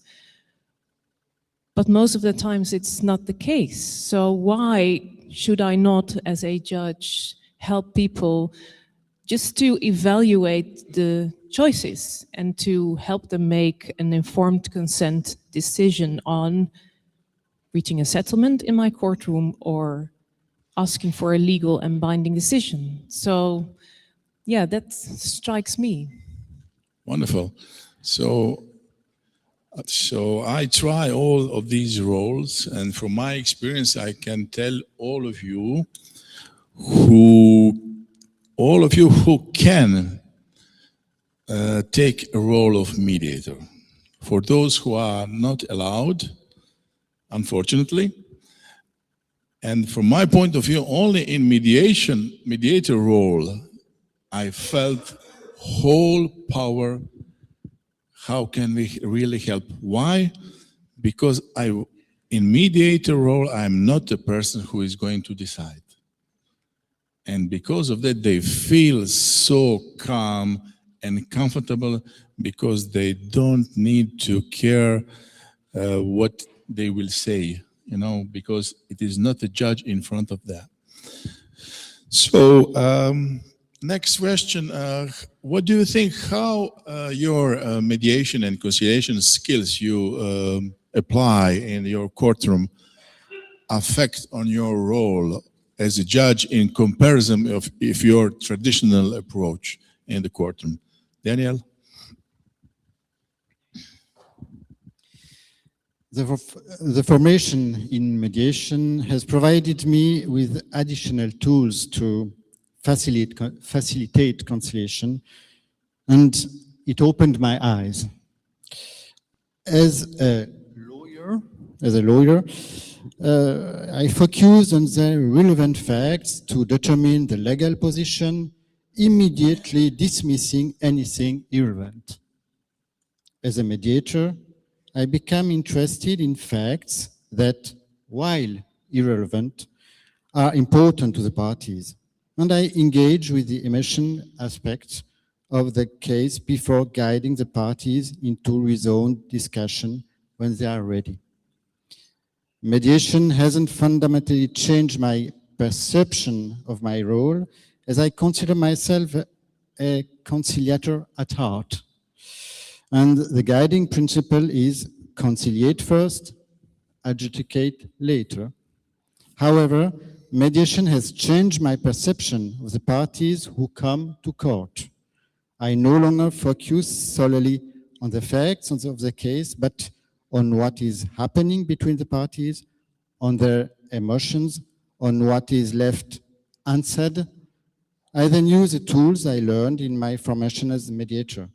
Since I received mediation training, I refer parties to mediation much more often than before.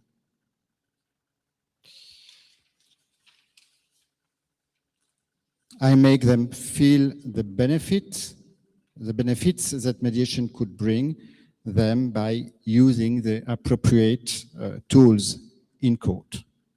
Thank you. Laura? So I am a very junior civil judge because I now starting my 5th year.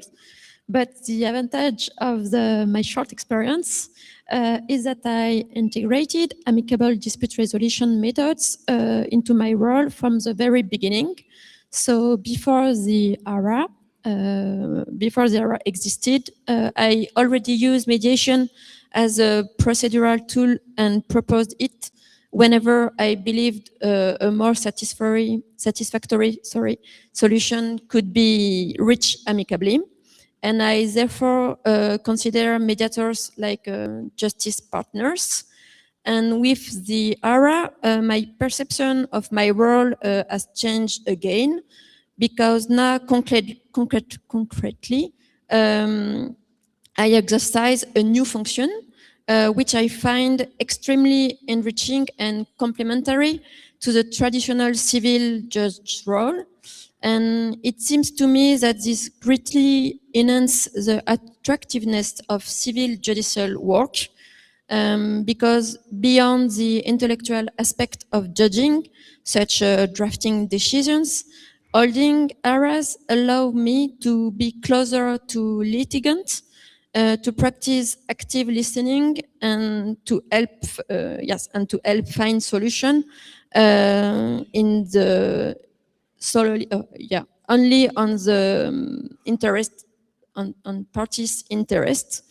And I feel that modestly we contribute to the pacification of society and help restore trust in the justice system. So this gives profound meaning to my work. Wonderful, Laura. So, what motivates you? What happened when you decide in your courtroom as judges to suggest or to order mediation? Naomi? For me, it's experience of how beneficial mediation can be, with the flexibility to agree things that the court or tribunal couldn't order, the saving of time, expense, often personal stress, and also the fact that parties who are initially very reluctant to mediate can very often actually reach an agreement through mediation. So one of the things that particularly influenced me was when I was working full-time as a barrister, as a lawyer. In my first mediation, I had a mediation where nobody wanted to mediate. We were going through the process because there was a risk of having to pay legal costs if you refused to mediate. My client was very against the mediation. And she was the owner of a business that was subject to a serious fire risk, and her landlord wanted her to leave because it was becoming very difficult to insure the building, but that was through no fault of hers. And the only issue in the court proceedings was whether the landlord could require her to leave. But she left the mediation with enough money to start a new life, to set up her new dream business, and it completely changed her life. And that was something that the court wouldn't have had the power to order. So that very early experience as a lawyer of mediation and how beneficial it was for my client, and how, despite very entrenched views on both sides with the clients, we were still able to reach an agreement, is something that stayed with me. So yes, so experience as a lawyer and as a mediator of how beneficial the process can be. Thank you. Tommy, what motivates you to tell parties to try mediation? What motivates me is just the nature of the dispute. Simply, when I see a dispute that could benefit more from cooperation rather than confrontation, when I see disputes relationship-based or emotionally charged, or likely to benefit from a cooperative approach rather than adversarial litigation. I'll give you an example from the cases I deal I'm handling now, commercial cases. For example, we have a case, think of a conflict between a supplier and an exclusive distributor. Legally, it's about damages, breach of contract damages, but commercially, they still need each other. They still need their relationship, and mediation will give them the chance to renegotiate the terms of their business relationship, and it will be better. They will have a win-win resolution at the end. At the appellate level I am now, I have to tell you that we do not have that opportunity. We don't meet the parties. We don't know the case. We only know what case we have heard is after the hearing. So I do not have that possibility anymore to suggest someone. Yeah.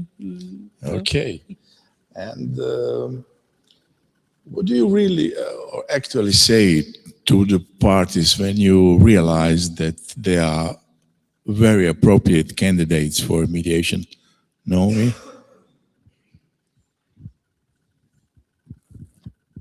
Well, in the property chamber of the tribunal system, which is one of the places where I sit as a judge and also work as a mediator, we have a scheme that's of no additional cost to the parties. So I usually begin by asking them if they'd like to use this scheme at no additional cost. I stress that it won't delay the final hearing. It depends on the parties and their understanding, whether they're represented or not, exactly what I say in terms of explaining what mediation is and what the potential benefits are. But I do tend to stress that when you proceed to the final hearing with all the time and expense that involves, you're handing the power over to a court or a tribunal that you can't control, and that one party, maybe all parties, both parties will probably be unhappy with the result. I explain that it's necessary to be flexible when engaging in mediation, but there are many potential advantages, including giving you, the parties, control over the result, control over the solution, being able to deal with underlying matters in a way that the tribunal couldn't order, and of course the immense potential savings in terms of time and money. Okay, thank you. Laura?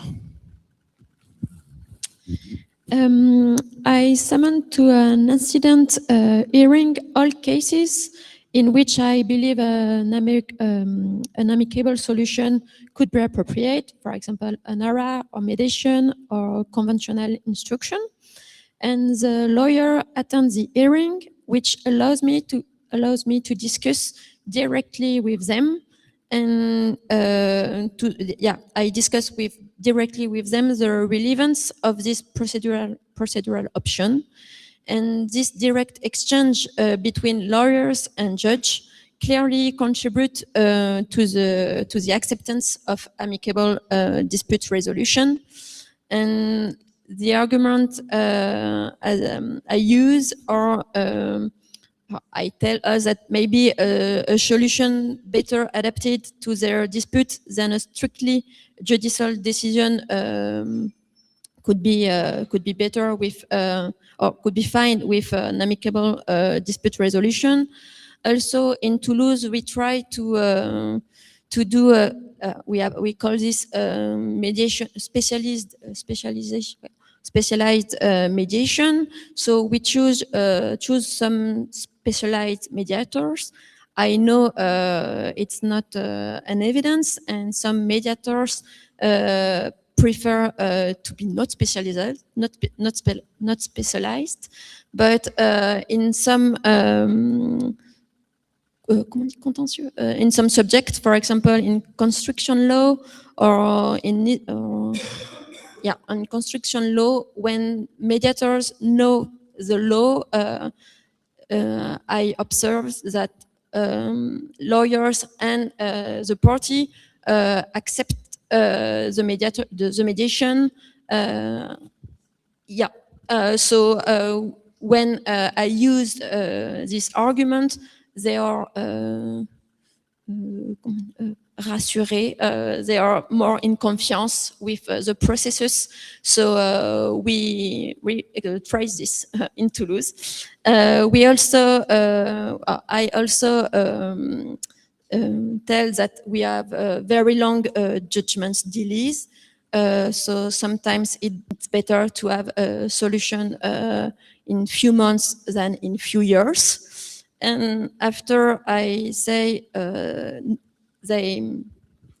is no time lost, because the mediation time is deducted from the waiting time before the hearing, and there is a priority scheduling, or I add this case in my hearing,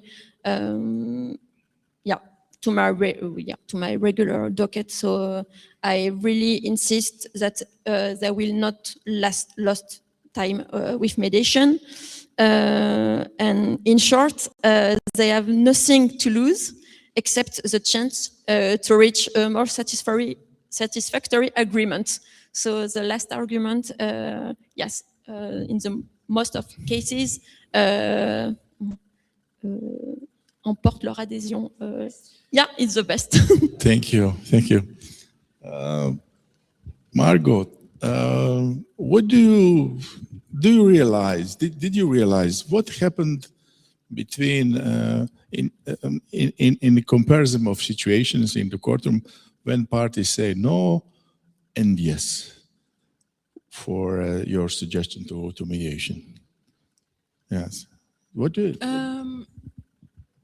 That's an interesting question. I was not prepared on this question, but I can answer it, of course.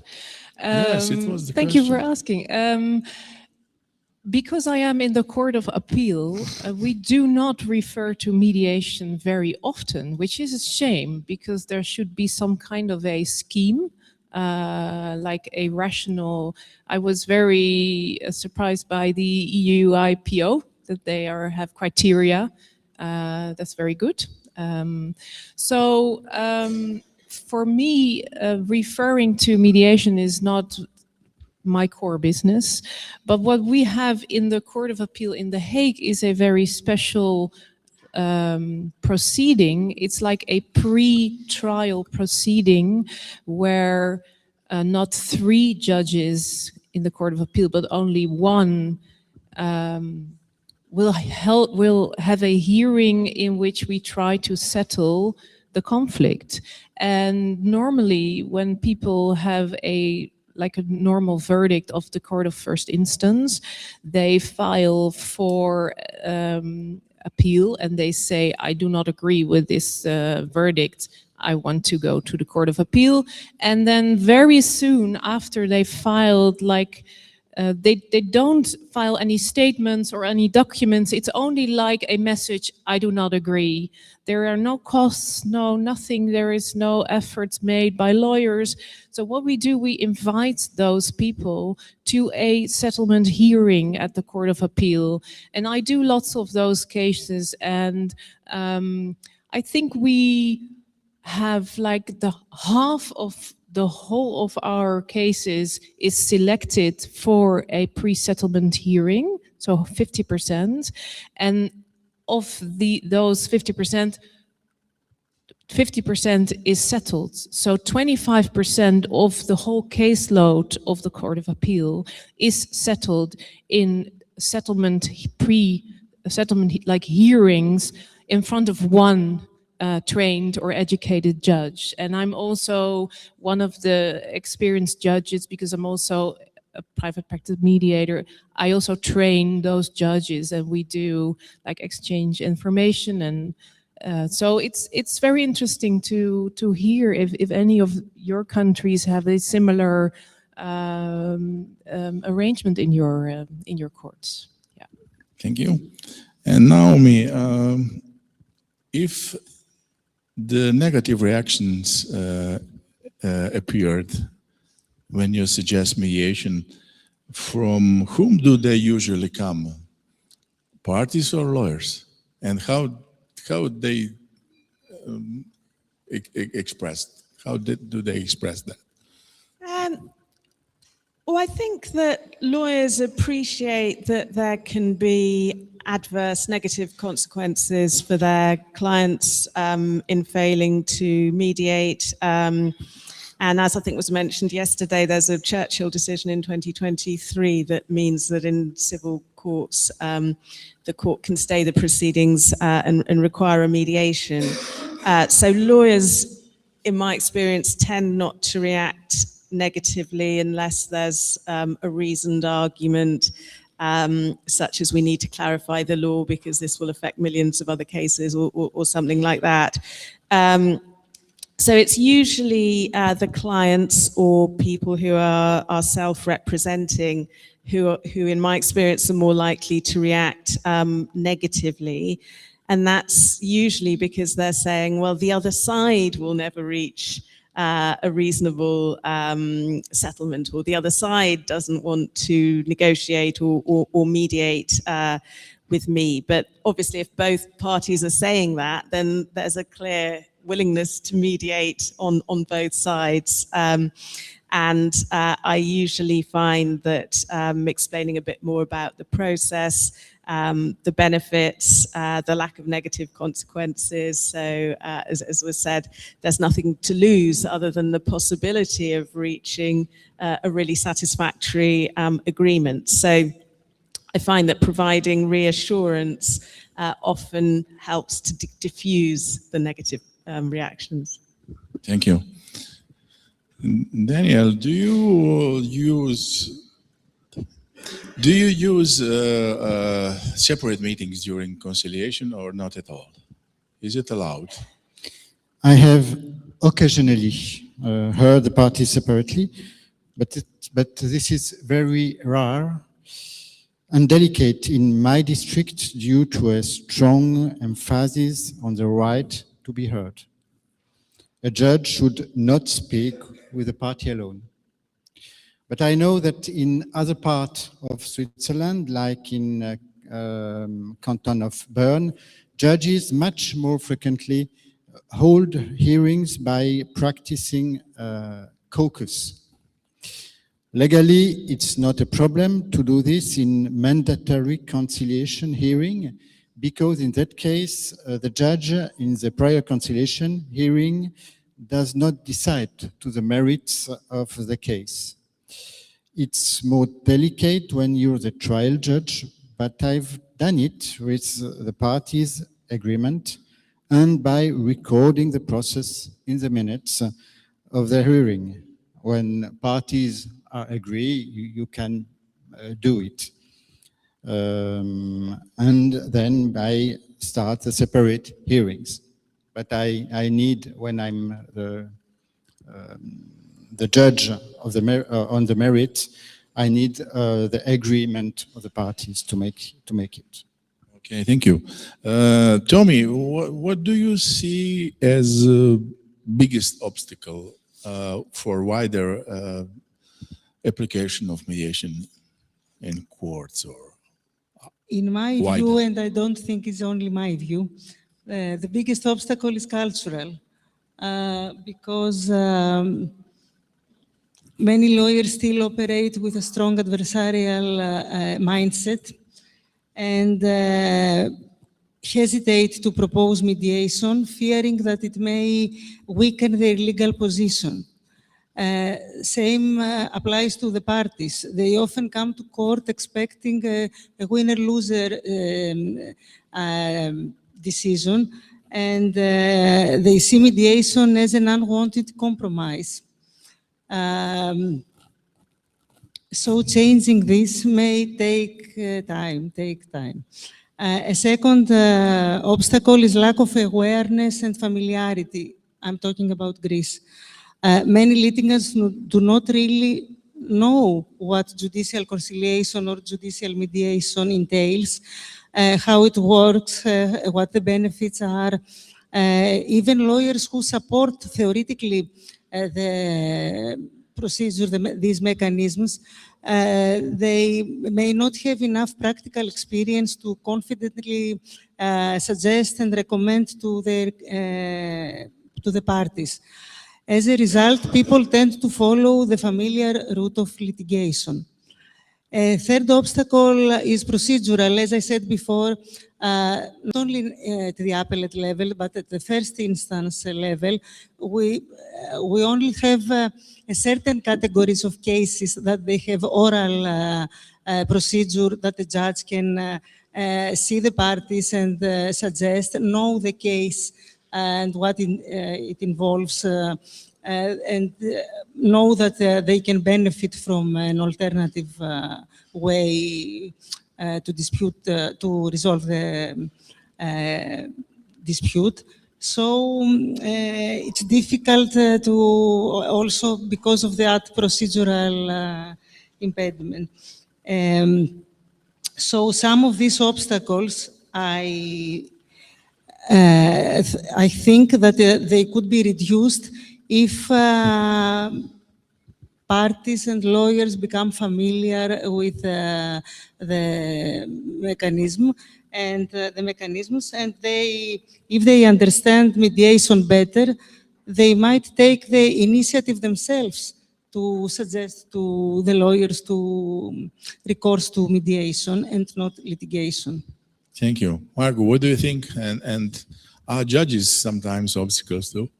Yeah, maybe. Yes, definitely. Yeah, I think so. Not us, but lots of judges are also questioning they think, oh no, we can settle. I mean, I can do that.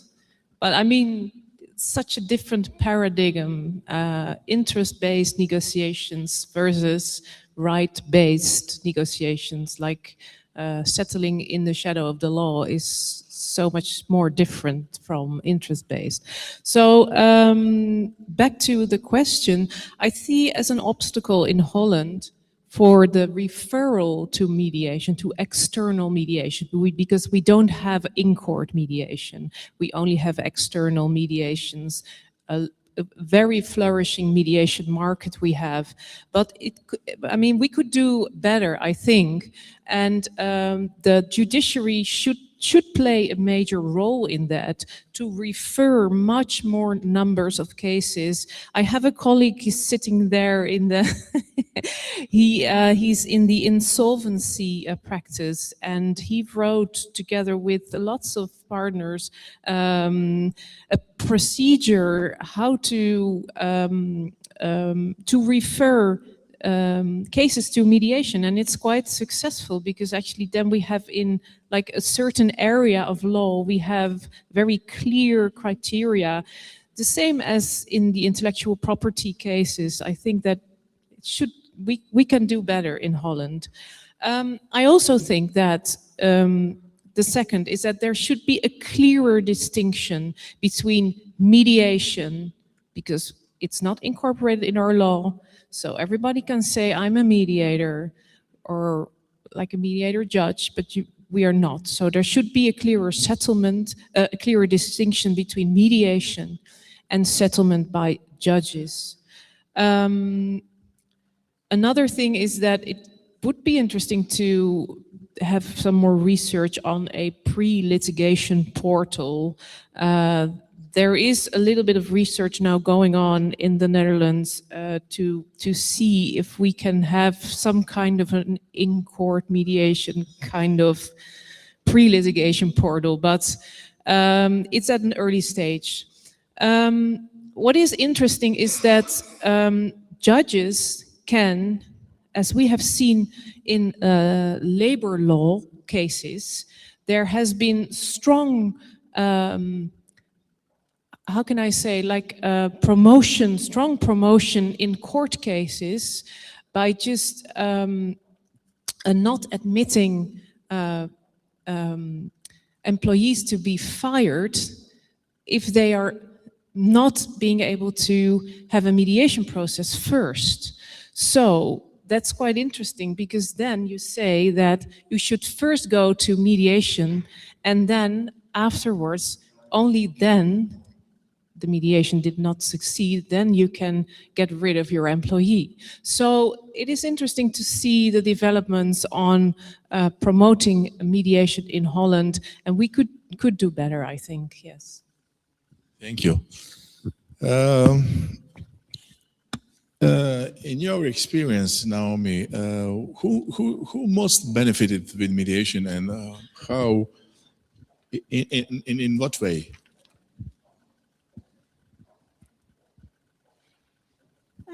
Well, I don't think there's any limit to who may benefit. And I also wonder whether it's impossible for the people involved in mediation, whether as mediators or whether as other parties to the dispute, to necessarily know what all the benefits are. So, for example, I know of someone who resolved what might have appeared to be a relatively minor dispute through mediation, but because they had a pressing need to focus on other personal issues rather than the litigation, it had a vast impact on their quality of life.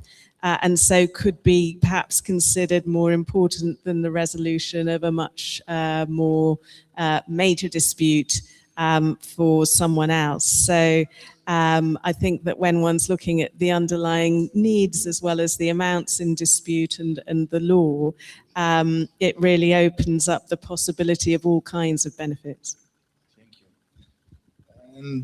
And we used to say that there are lawyers who are resist to mediation, but there are those who are biggest allies. What is your experience, Daniel? In the past, it gave resistance from lawyers regarding mediation. There were several reasons for this. The fear that by advising the client to pursue mediation, the case would slip out of the lawyer's control. A lack of understanding of the usefulness of mediation, which was poorly distinguished from conciliation. And there was a feeling that mediation would waste time instead of immediately initiating legal proceedings and reaching a judgment more quickly. This lack of understanding existed not only with the lawyers, but also with the judges.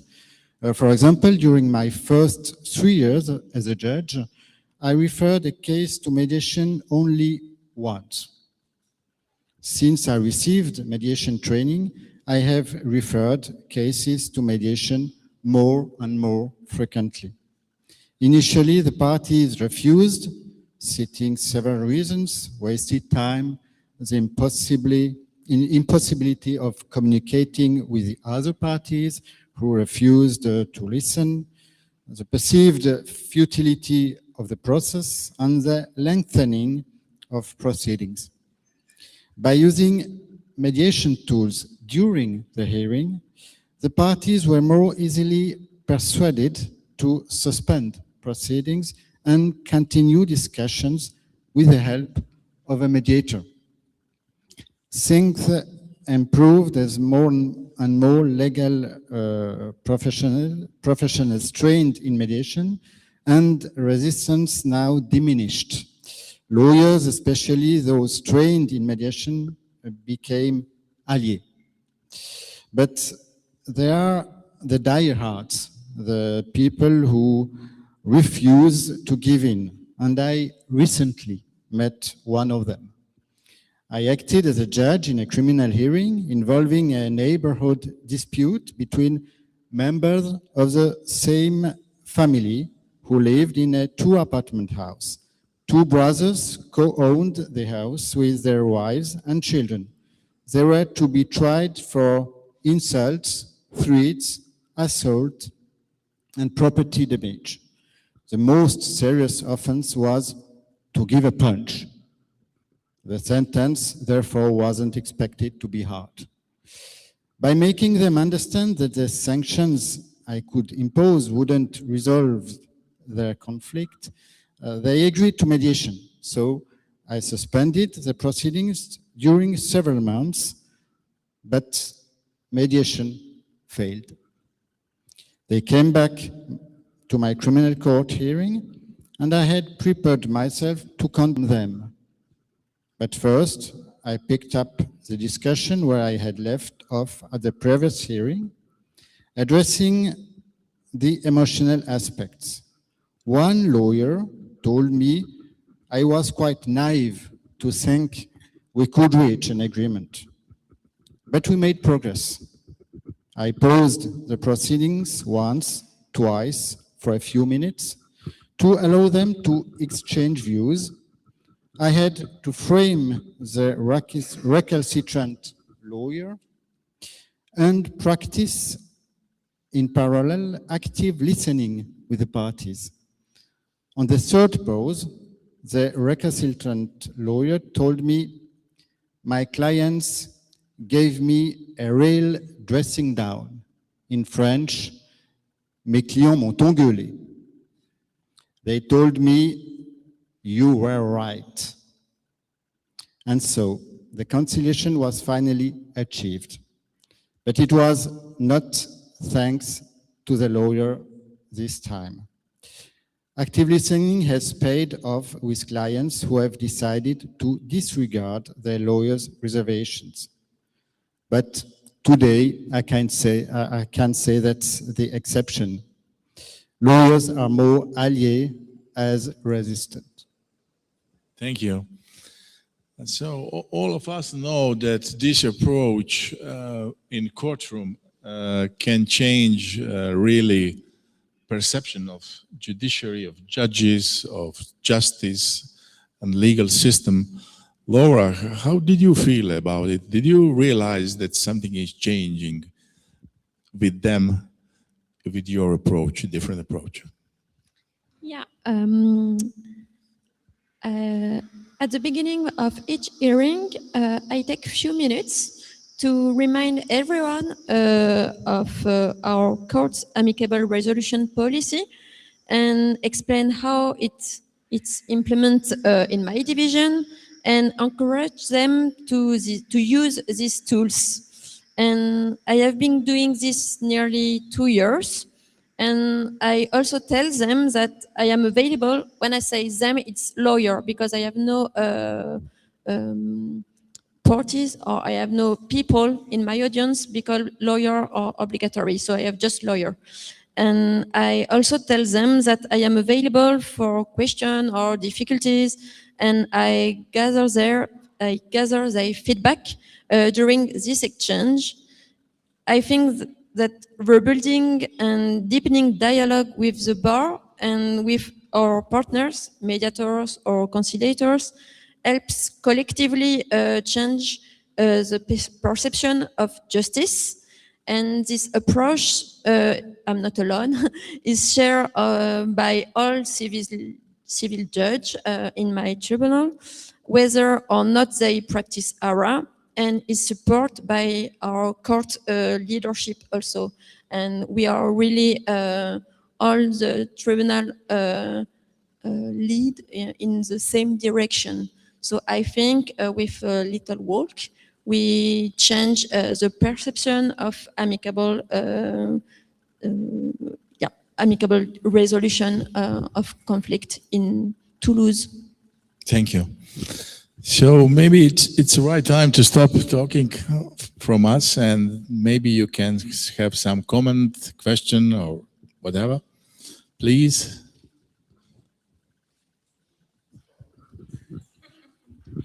Okay, this was fascinating. I wanted to speak about appeal courts. I do know a practice in which there is a pre-trial there, and I think it's very interesting because you would think that in appeal courts, there is not a trial, there's not an evidence phase, you have time. I mean, you don't have to spend too much time, so there will be much more decisions.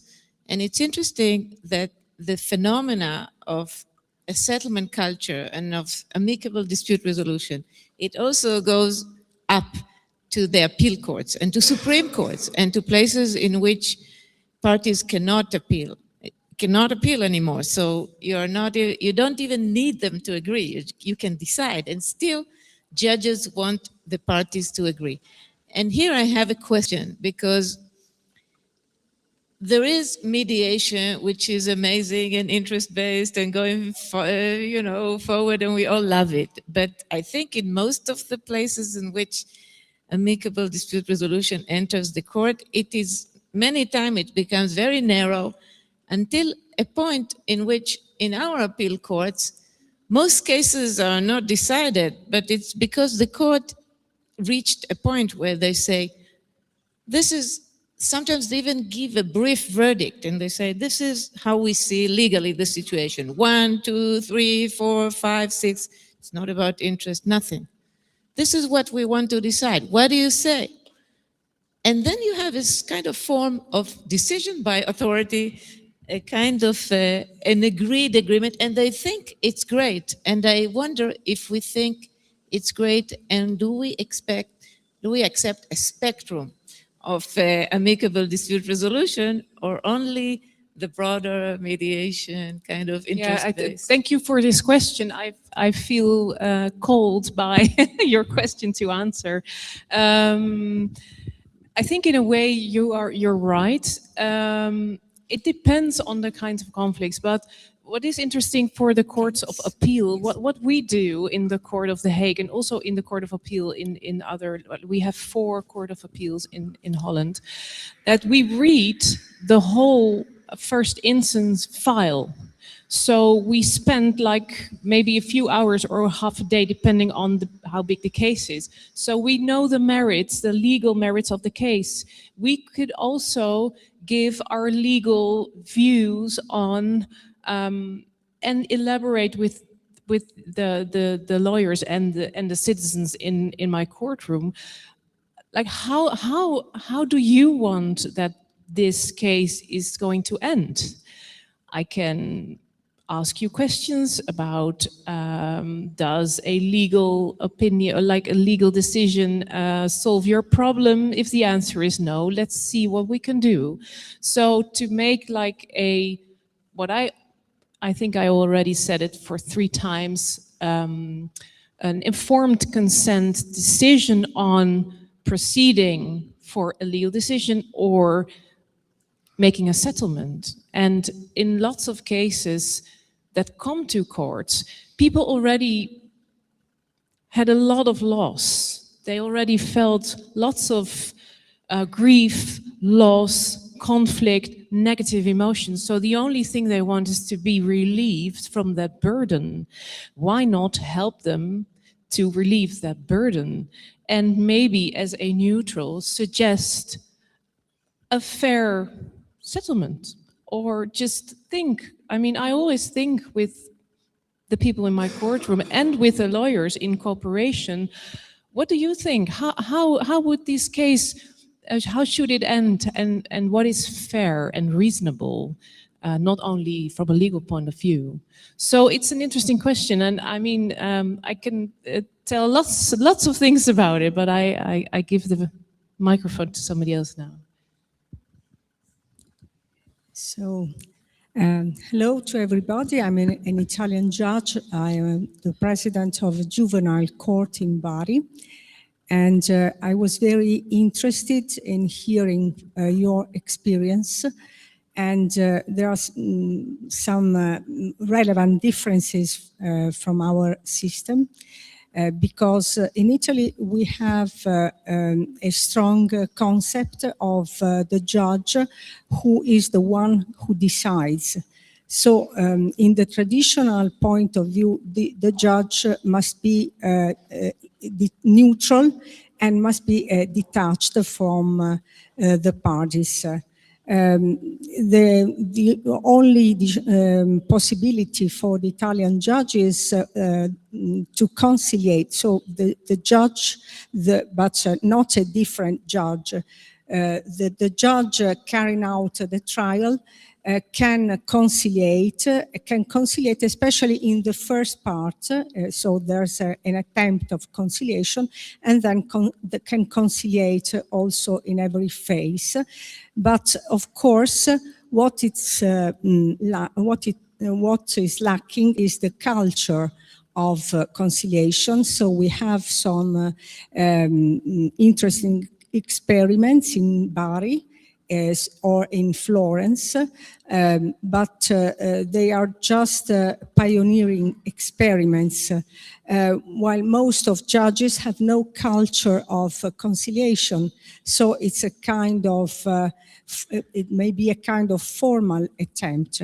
Then what is strong, and also our legislation says that mediation is not permitted, family mediation especially, but mediation is not permitted in the court, so mediators must be different from the judges. The judge can send the parties to mediators. As an experiment also in my court, but in other courts in the family and juvenile field, we have created offices in the court where there are mediators. It's a free experiment, so no expenses. And so the judge sends the cases to the mediator, and then there's an information on mediation. Or, for example, we do attempts of social mediation in the court, and the judge just has the exit. So if it's successful or not successful, but we can't get in touch with the process.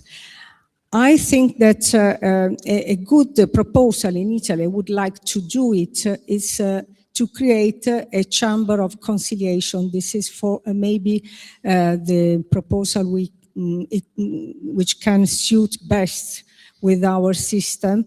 But I think there's a problem, and I would like to have some suggestion. It's necessary to promote a proper training for magistrates, experts in conciliation, because as far as I understood, in most of countries, judges have done other experience. For example, they were attorneys who had a training in conciliation and mediation, so did other experiences. In Italy, it's not like this, because we start very young, the career of judge, so very few of us have done experience as lawyers, and we haven't got really a training. So how do you suggest we can establish a training for judges during their career, judges who have done nothing except from the work of judges? And then do you mean like mediation judges or settlement judges? As far as our statutory law says now, it's impossible for us to do mediation, so we can just do conciliation. Yeah, you can only do conciliation, yeah. Does anybody want to answer? I'm the only settlement judge. No, you are also like the you have no training. Oh, officially, okay. We don't have a mandatory training, but we have officially training from the Institute for the Judiciary, and I'm a little bit proud because I was the one who set that up 2 years ago, and we just started 2 years ago by training judges, like maximum of 14 or 16 persons per 2 times 2 days. So it's like 4.5 days of training, theory, practice, role play, a little bit of the same that the mediation judges get, but we get that especially for facilitating settlements, and especially how to approach the tipping point where you had the information phase and the merits on the case, and the tipping point where you say, okay, now we have a different paradigm, we go into the settlement phase, and how to facilitate that. Yeah. Yes, very practical, but also with a lot of theory on negotiation, on getting to yes, on the escalation ladder from Glasel, everything that you need to know about emotions, about. So it's very good. It's very good. May I add something to your what you said? In Greece as well, we have the mechanism of the judicial mediation. We do have judges appointed as judicial mediators, but we do not have any training until now. It will start in this year, in June, in the National School of Judges. The judges will be trained, and GEMME had the initiative to start this training in that. Yes, yes. It is compulsory by seminars, by compulsory seminars, this will happen. Yeah. Hello, my name is Marta, and I'm Polish judge and a member of GEMME Polska. And I would like to say a few things. First, I think that the problem with judges in Europe is that we are trainee for making decisions and to rule and to make decision and to say people what is the best way to solve the problem. And no one in Europe, I think, in Poland, no, not yet, tell the judges, the young judges, that the most important thing is that you need to listen and you have to think about what is going to be with these parties after your case is closed. So, for instance, in Poland also a judge cannot be a mediator, but we are expanding our skills. For example, I had a trainee for a mediator, so I'm a certificated mediator, but I do not do mediation. I needed like those soft skills in my work. So I know how to listen to the people, how to help them, how to encourage them to find the solution of their problem. So we are training ourselves, and as GEMME Polska, we have some programs to train our colleagues. So we go around our country and we have meetings with all the judges who want to learn. And we try to tell them not to be afraid to leave their lawyer masks and to show their empathy for the parties. So we help ourselves like that. And thank you very much. And because now I'm a member of GEMME Polska for 4 years maybe, and then I realized that I'm not alone. And that in Poland there are more judges like me who are, and that I'm not crazy. And now I see that in Europe there are judges like me, so I'm not crazy. Thank you. Thank you. I just wanted to give a word about it because I know that in some country like Italy, it will become a real topic to give the power for the magistrate to conciliate, and the training is an issue. And we'd like to form a group, a work group in GEMME, and you are all welcome to join so that we can compare all the trainees' existence and maybe create a common socle, I don't know how to say in English, a common thing, the minimum schemes to have for all the judges, and maybe go to the European Community to Union to see if we can make something with that, because it would be helpful for the countries who are beginning to train their judges. Then you are all welcome to join the group.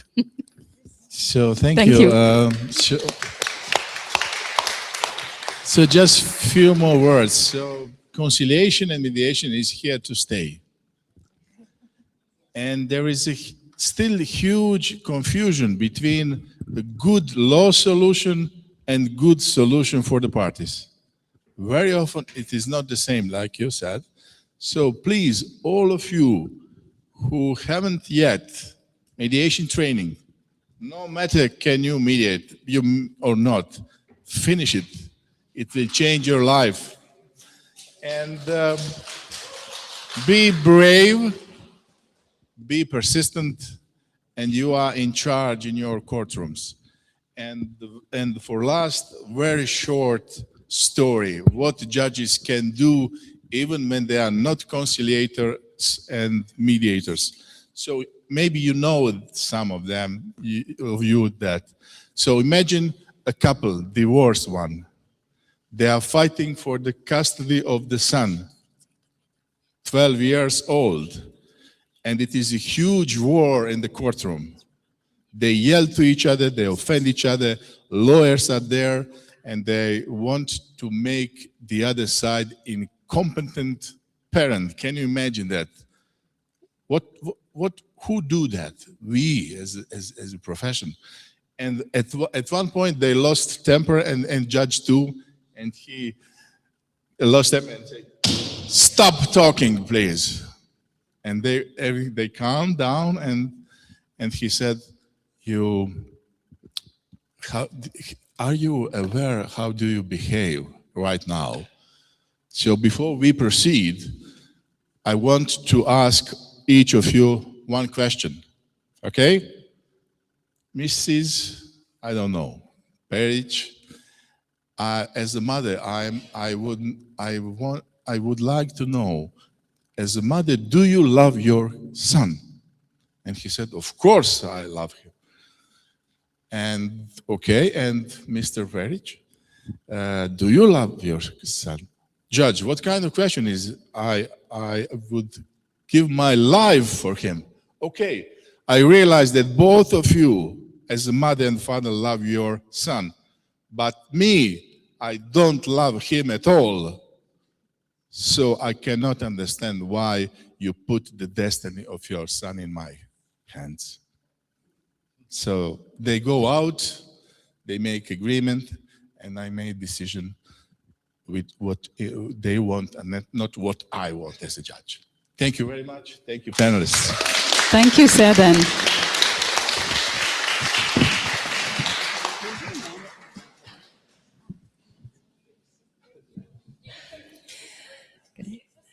Distinguished guests, dear colleagues, ladies and gentlemen, as we come to the end of today's conference, I would like to express my gratitude to all of you for your presence, your engagement, and inspiring discussions we have shared. Today clearly showed that across Europe, we face similar challenges and share common belief that dispute resolution should not only be about judgments, but also about dialogue, understanding, and helping people find lasting solutions. And in Poland, judges cannot act as mediators until we are retired. However, we are increasingly applying mediation techniques in the courtrooms. At the same time, we are actively developing judicial conciliation, which we see as a promising path forward. We are working to convince the members of the Codification Commission and the legislator to further support and strengthen this institution. And our courts remain heavily burdened. Although the latest report of the Ministry of Justice shows an increase in referrals to mediation, we know that much more remains to be done. And one of it is multi-door courthouse, which combines negotiation, mediation, conciliation, and arbitration. And it's now a project in court in Poznań, in Łódź, and also a part of it in Warsaw, because a conciliation is developed by our Vice President, Rafał Wagner. So this is why we are seeking effective tools and systematic solutions. And one of these is conciliation as a part of multi-door courthouse. And another one important step was taken in March this year, and it was an introduction of mandatory mediation in construction disputes. Mandatory is for the court to direct parties before the first hearing to mediation. For the result, we should wait another few months, I think, because March was not far ago. We believe this may contribute not only to easing the workload of courts, but also building a culture of amicable dispute resolution. And I will pass the microphone to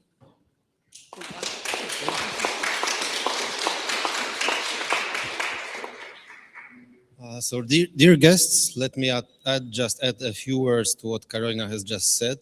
It seems, fortunately, that we all believe that the basic role of the justice system is to help people. So we as judges should provide them with our time, with our understanding, and with a support in resolving their conflicts in a manner which is respectful, which is efficient and lasting. And so we are very happy, we are proud as the Polish section to be a part of the GEMME Europe family. And for this reason, we would like to thank Beatrice Brunner for creating GEMME 20 years ago, over 20 years ago.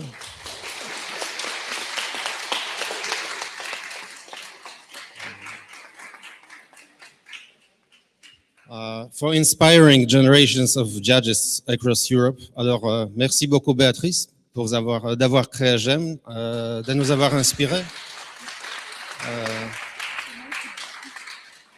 Et merci à tous les membres de GEMME qui ont contribué. This is also a very special time for us as the Polish section because we are celebrating the 10th anniversary. So we are particularly glad to have you here with us today. Celebrating with us, sharing your ideas, your experience, and we really hope that those ideas and thoughts and practices we have shared will develop to further changes, including legislative changes that will strengthen our judicial systems. And well, to conclude, I hope this discussion does not come to an end, but we shall continue it in a much less formal setting. So let's see each other at the gala dinner tonight. And thank you.